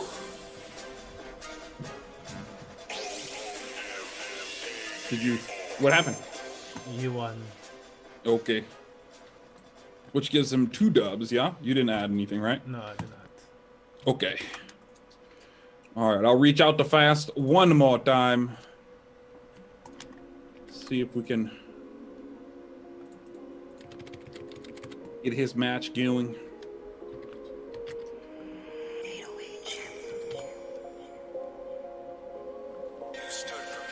You are up. But Izzy, yeah, if he doesn't show, you will be up next. And I'll probably just take Fast off the list.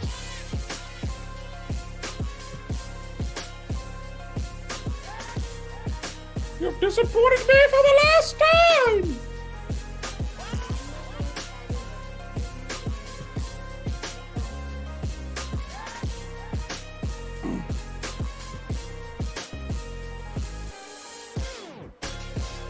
No, GSP Farmer is actually Crazy Dave, aka Ignis.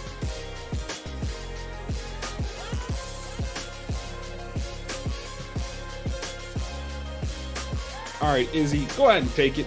I'm gonna take Man Fast off the list.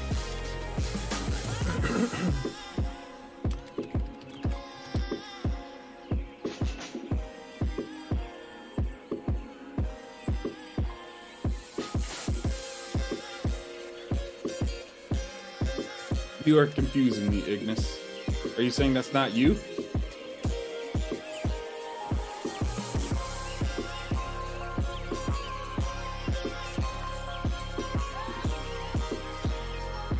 Ah, okay.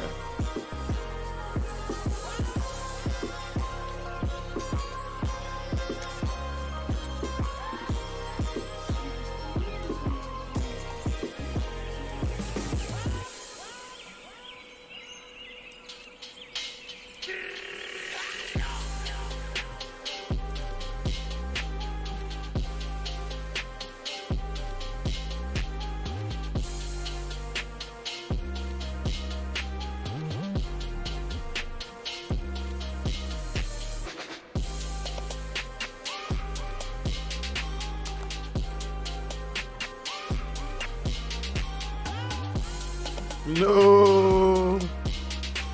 What a slide.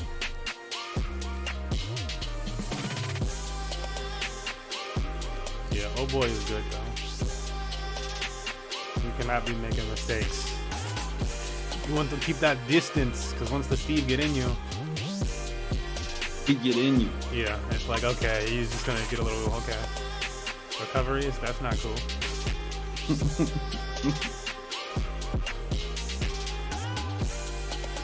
Yeah, okay. He smacked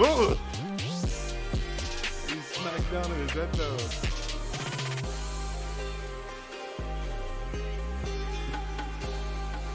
These actions are so stupid. Just smacked it back like, no. The grenade out of here. I will compliment Sakurai and like making sure that the lores of the characters are falling. It looks great to the game and stuff like that. Like I only recently started playing Minecraft and stuff, and so but like playing Minecraft and then this like is like okay, and it's funny, especially with like like that the damage and stuff shield, like that. Yeah, and he like leans forward like my daughter watches a lot of those YouTube videos of Minecraft YouTubers and stuff. Like how to actually do maximum damage. Yeah, they will do it a lot. They'll lean forward and stuff, and they'll like kind of like address their audience or whatever, and then they'll like come back from the lean up, and then go back and make some ridiculous comment.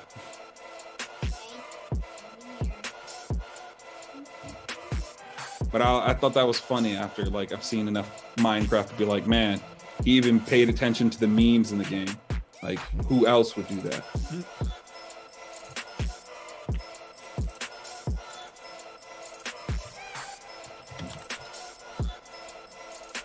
Someone you know too. You are up.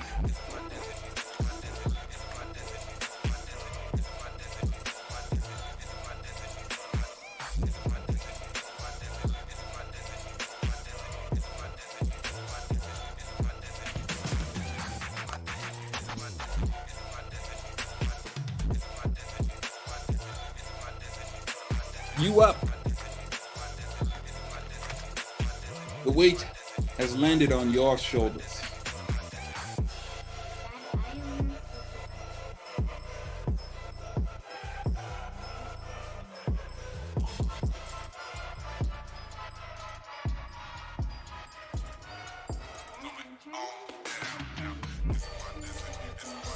Sure thing, casual.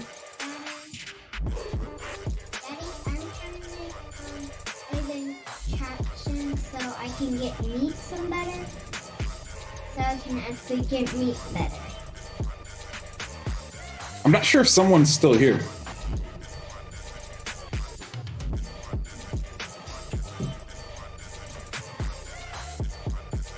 Smurf? Yeah. Never mind, someone showed up. Well, accepted as someone. Yep, that's someone.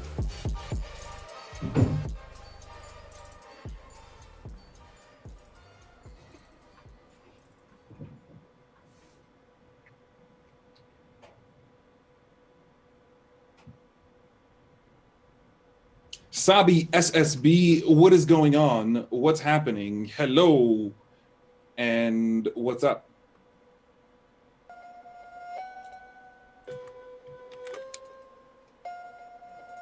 Sure, I will add you to the list.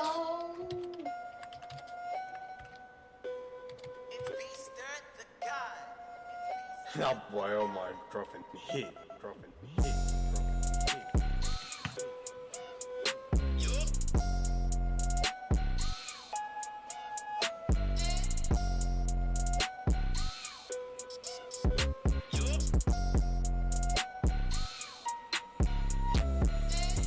It is in the bottom left-hand screen. That is not the entirety of the list. But right now there's about 5 people on the list.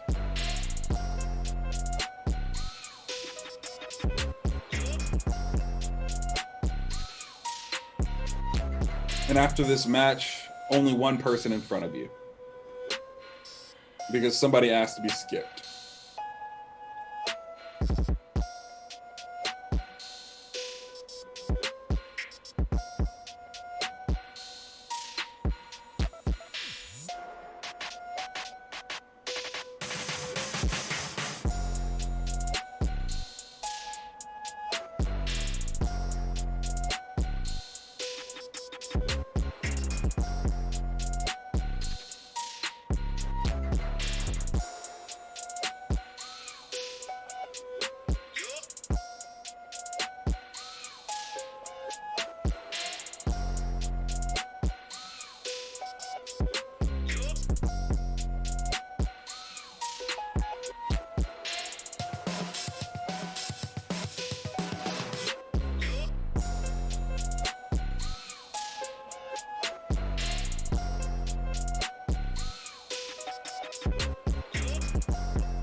I will be back, Smurf, and grab my dinner.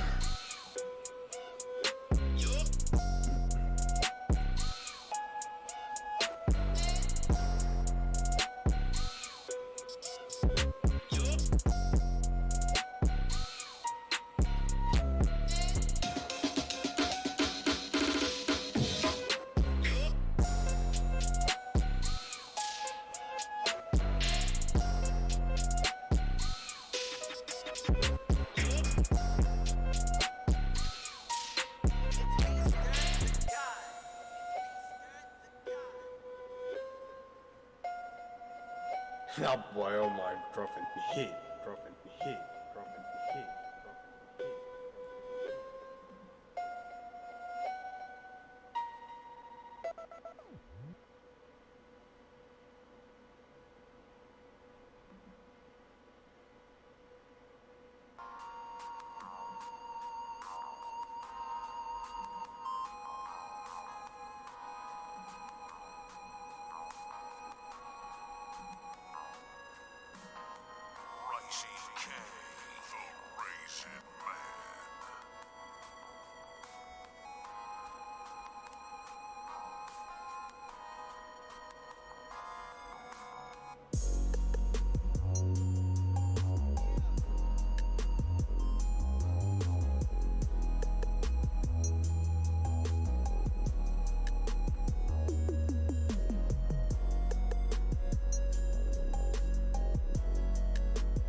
Is Mr. Casual around? Are we gonna have the casual dude found? Are you? Where's the list? The list is at the bottom left of the screen. I know there's like late comment, but like list is at the bottom of the screen. And then we go to the full list on this screen. But we're looking for casual right now. Like he's Nope. around. No casual. It's you because he asked to be skipped. Who won that match? Was it someone? It was Ignis. It was Ignis. Okay.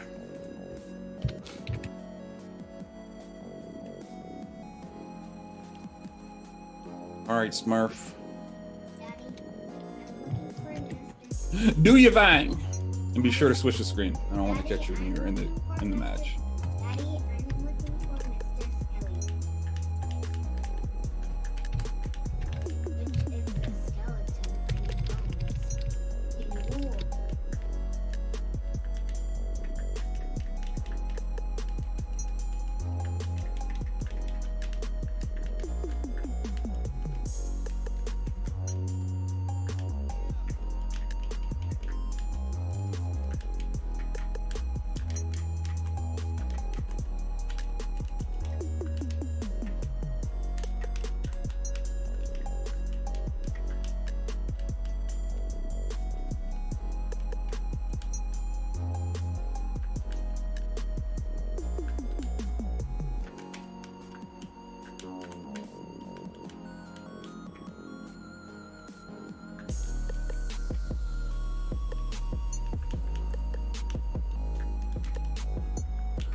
This is a Sheena Ventrell exclusive.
Well, yeah, get your Tron bags up. If you got Tron, and fucking around with anything else in the Tron ecosystem, Tron is starting to make some moves to raise their price.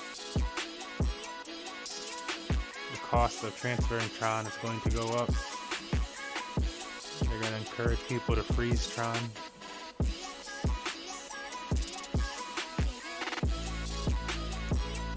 Also, for those who didn't see my tweet earlier, I said it early January. People were like crying about it because DLive cut the admission rate of BTT. And I was like, yeah, but if it's owned by Tron now and they cut the admission rate, then even if they're using some, my guess is they want the thing to go up in value. That's their whole fucking thing, owning it. Chances are they're going to lock up a lot more than they're going to spend versus the majority of people that get it and just sell it because why not just take some profit? You don't have the money to be saving it like that. And sure enough, the last few weeks, BTT has gone up over 200%.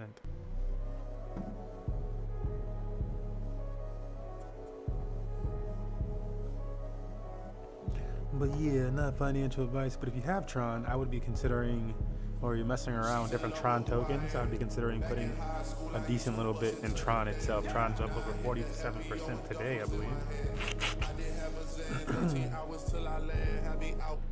And the proposal has yet to go through. If you do have Tron frozen, you can vote on that proposal. 767, man, this shit got double bedroom, man. I still got scores to settle, man. I crept down the block, made a right, yeah.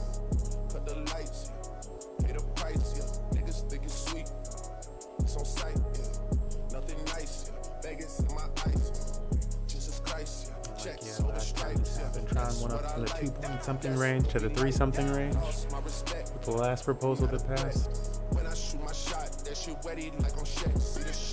5 cent Tron might be coming out.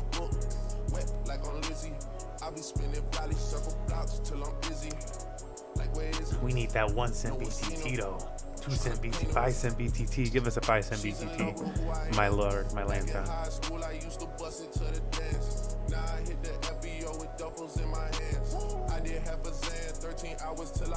And like they might do something like that too. If they make Tron like the more expensive one, then they'd want a cheaper one.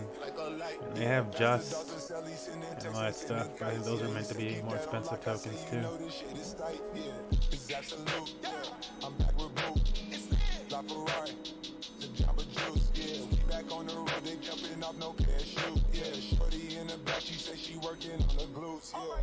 I'm probably gonna get a nice little 1,000 Tron bag going just to sit below. Look how that's looking. You get $1 Tron, 50 cent Tron, 20 cent Tron. It's a nice ride. Steve.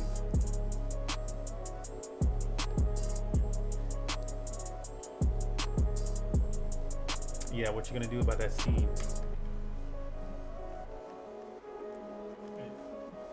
The options are ridiculous.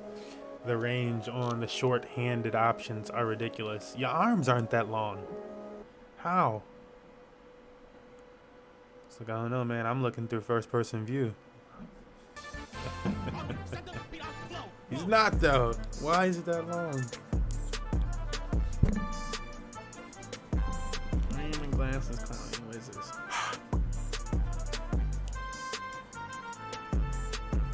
Someone you know is up next. I think we had to skip someone last time around.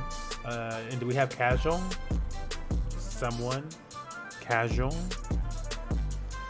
Do we have someone or Casual? Did they all run away from the Steve?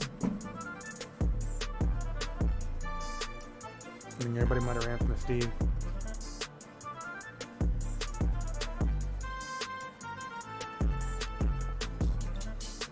I'm like, do I want to give the Steve some of my new Terry? It'd be all over if I fall off the ledge, though.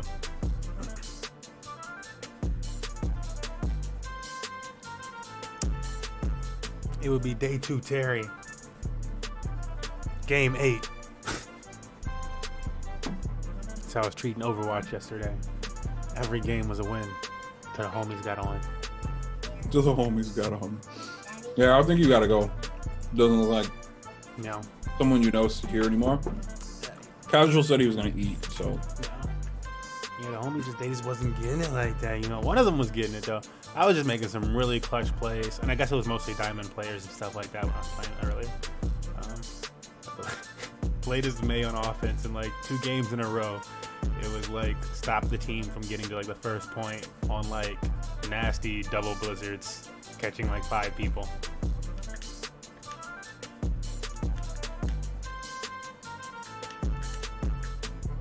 Speaking of blizzards, what's up? What's up? I'm ready for that. We ready? We ready? Yeah. Get your diamonds.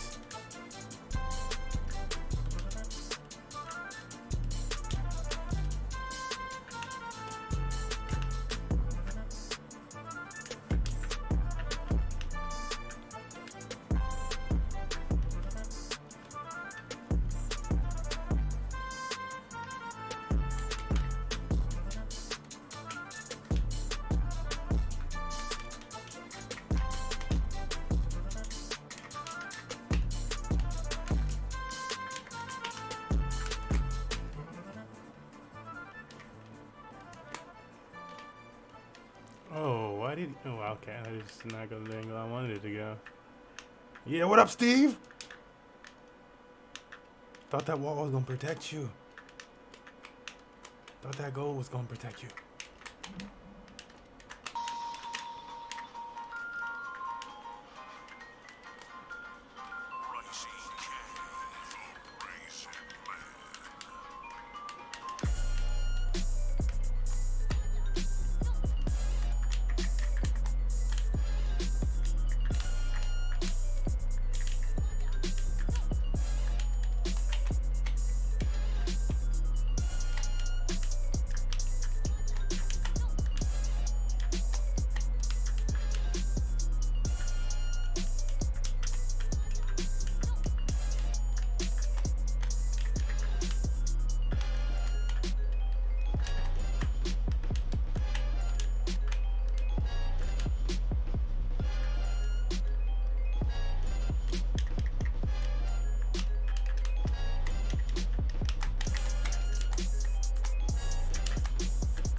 Operation treat him like he Deku.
At 165 damage.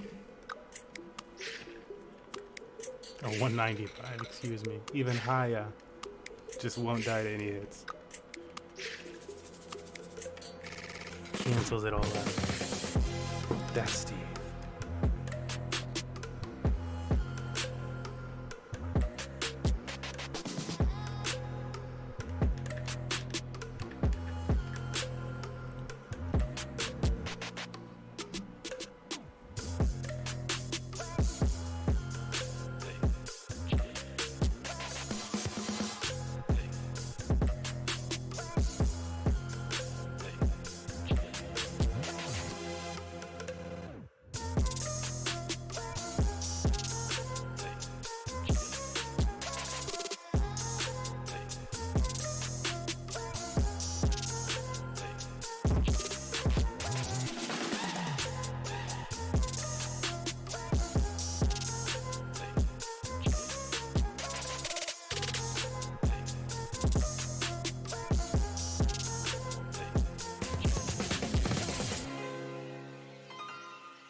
It may be all on you.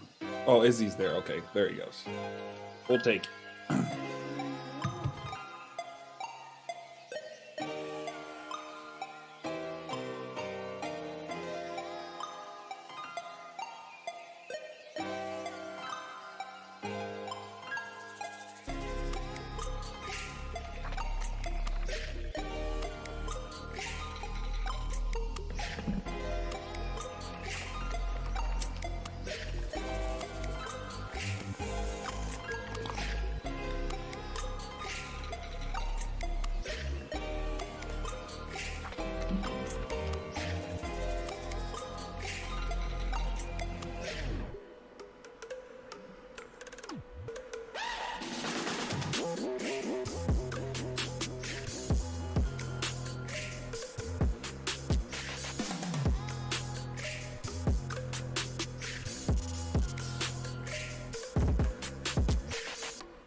I got you back on the list, Sabi.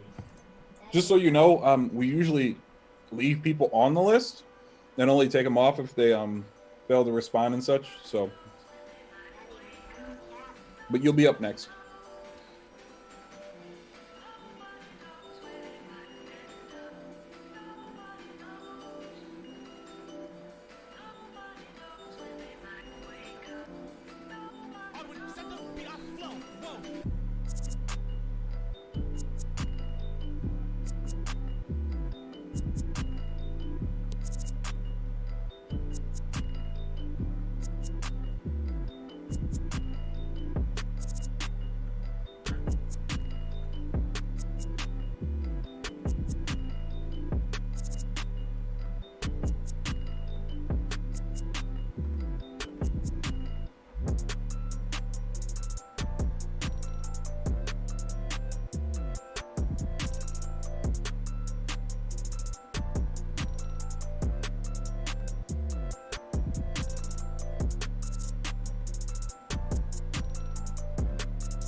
Overtime and overdue. Ain't no sleep, that is old news. Been outside, that's with the crew. Make my night up on the move. In the morning, get the news. She come home, I heard the Zoom. I step outside, I need my base. Take one down and hit my beat.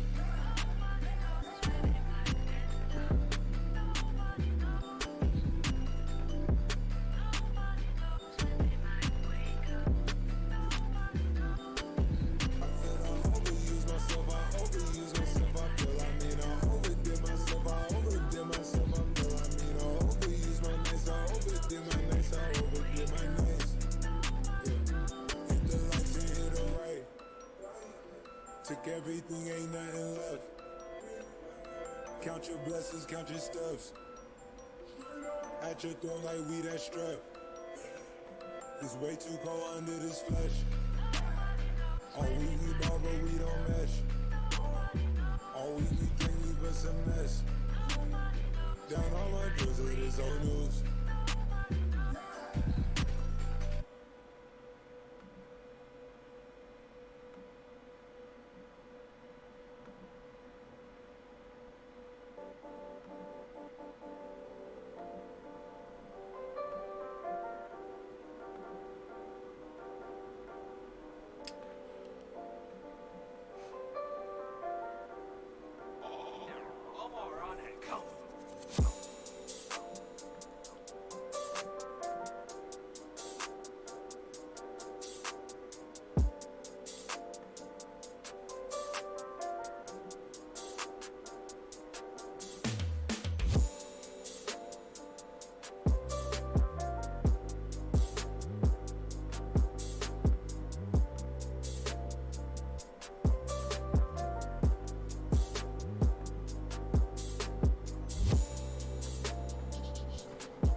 Just a heads up, this will mark the last match of the night if Crazy Dave takes it all.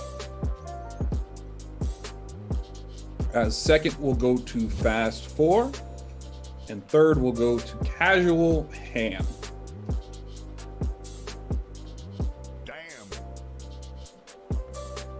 Izzy, could you either go into the spectator or leave the lobby, my friend?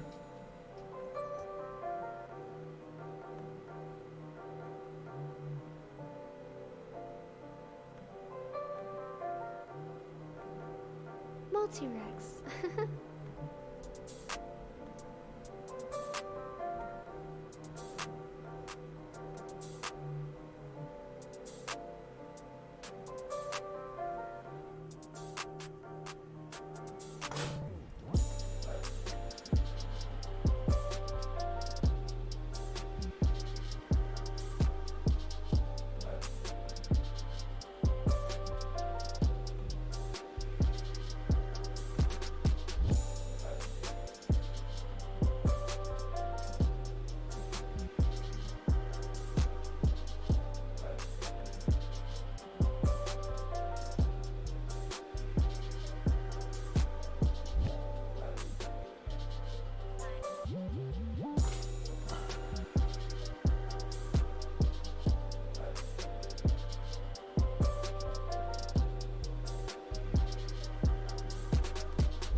My man actually did it. Wow. Sabi. So tell me some more.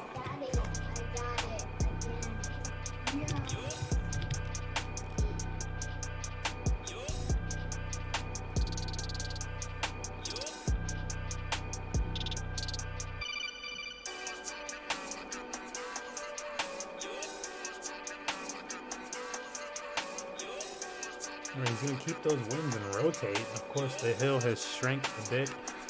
Usually this time people are, certain that it'd be over. And so you get a nice exodus of users, players.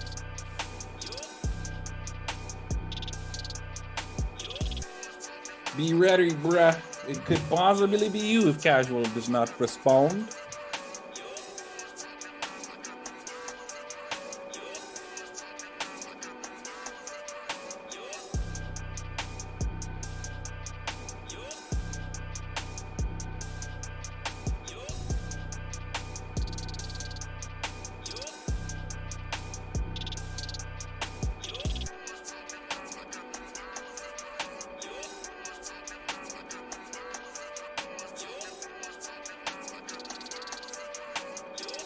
Smurf, take it away. Our man Casual's not back yet.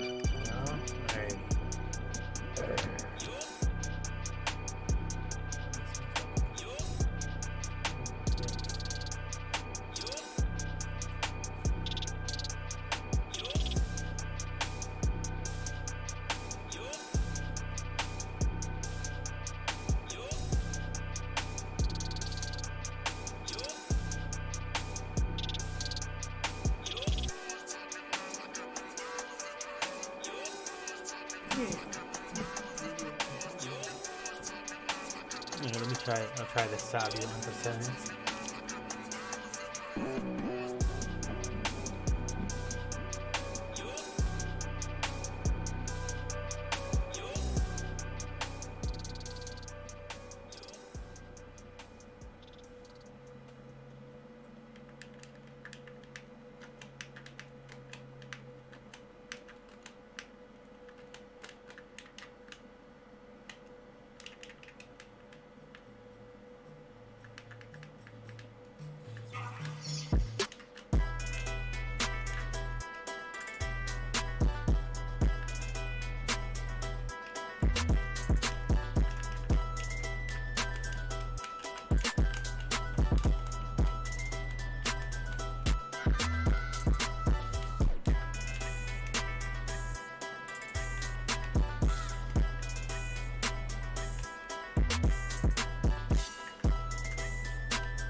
The rivalry continues. Casual, you are up. What did I say? I was gonna make my way back to you, Casual. This is like the scene where like my character's just brooding and coming at you, my eyes are glowing. Nothing can stop this battle, Casual.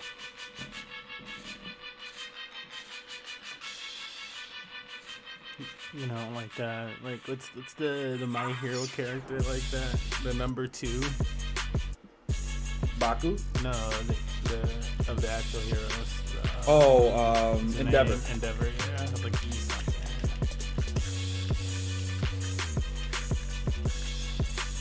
We will. Sabi, thank you for coming out. Sabi said 2 and done, but I can stop him. Hold up.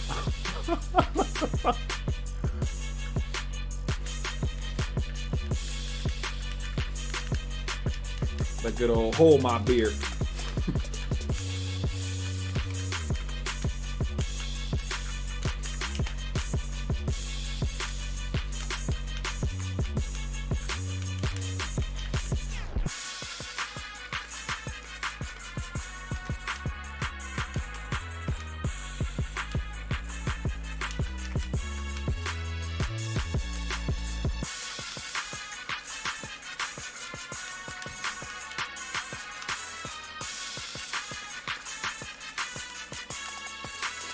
I like how they just busted through shield anyway. Like, wow.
What? Oh my god.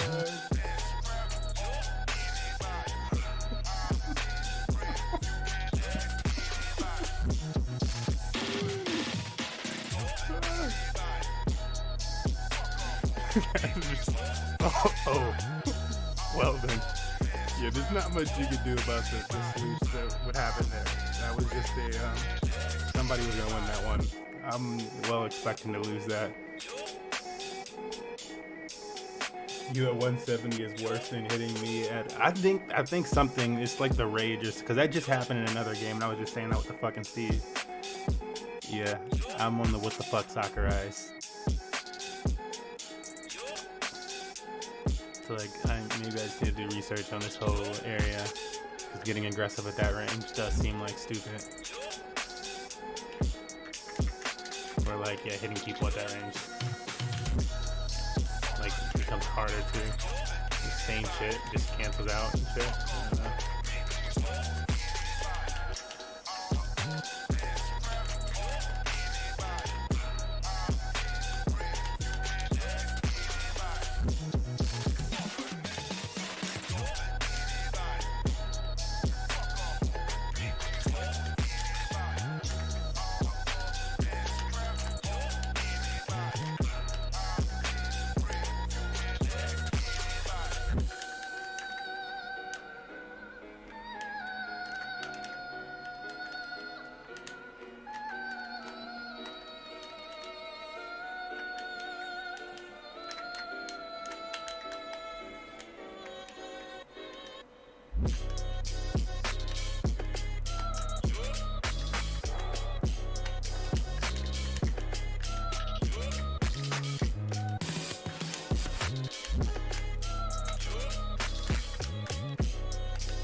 GG.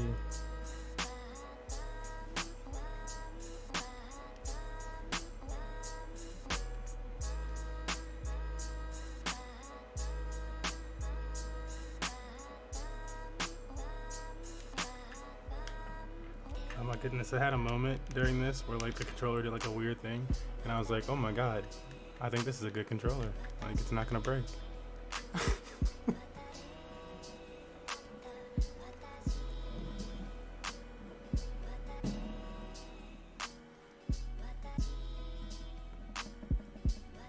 That sounds good for you.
And he did it. Crazy Dave. taking tonight's King of the Hill prize, earning him 1,530 tickets, as well as $5. Now, Crazy Dave, I believe this is the first time you have won King of the Hill. So what you'll need to do is you'll need to go into our Discord and DM the Infinite, aka the person talking. And I'll go ahead and get you taken care of after today's event.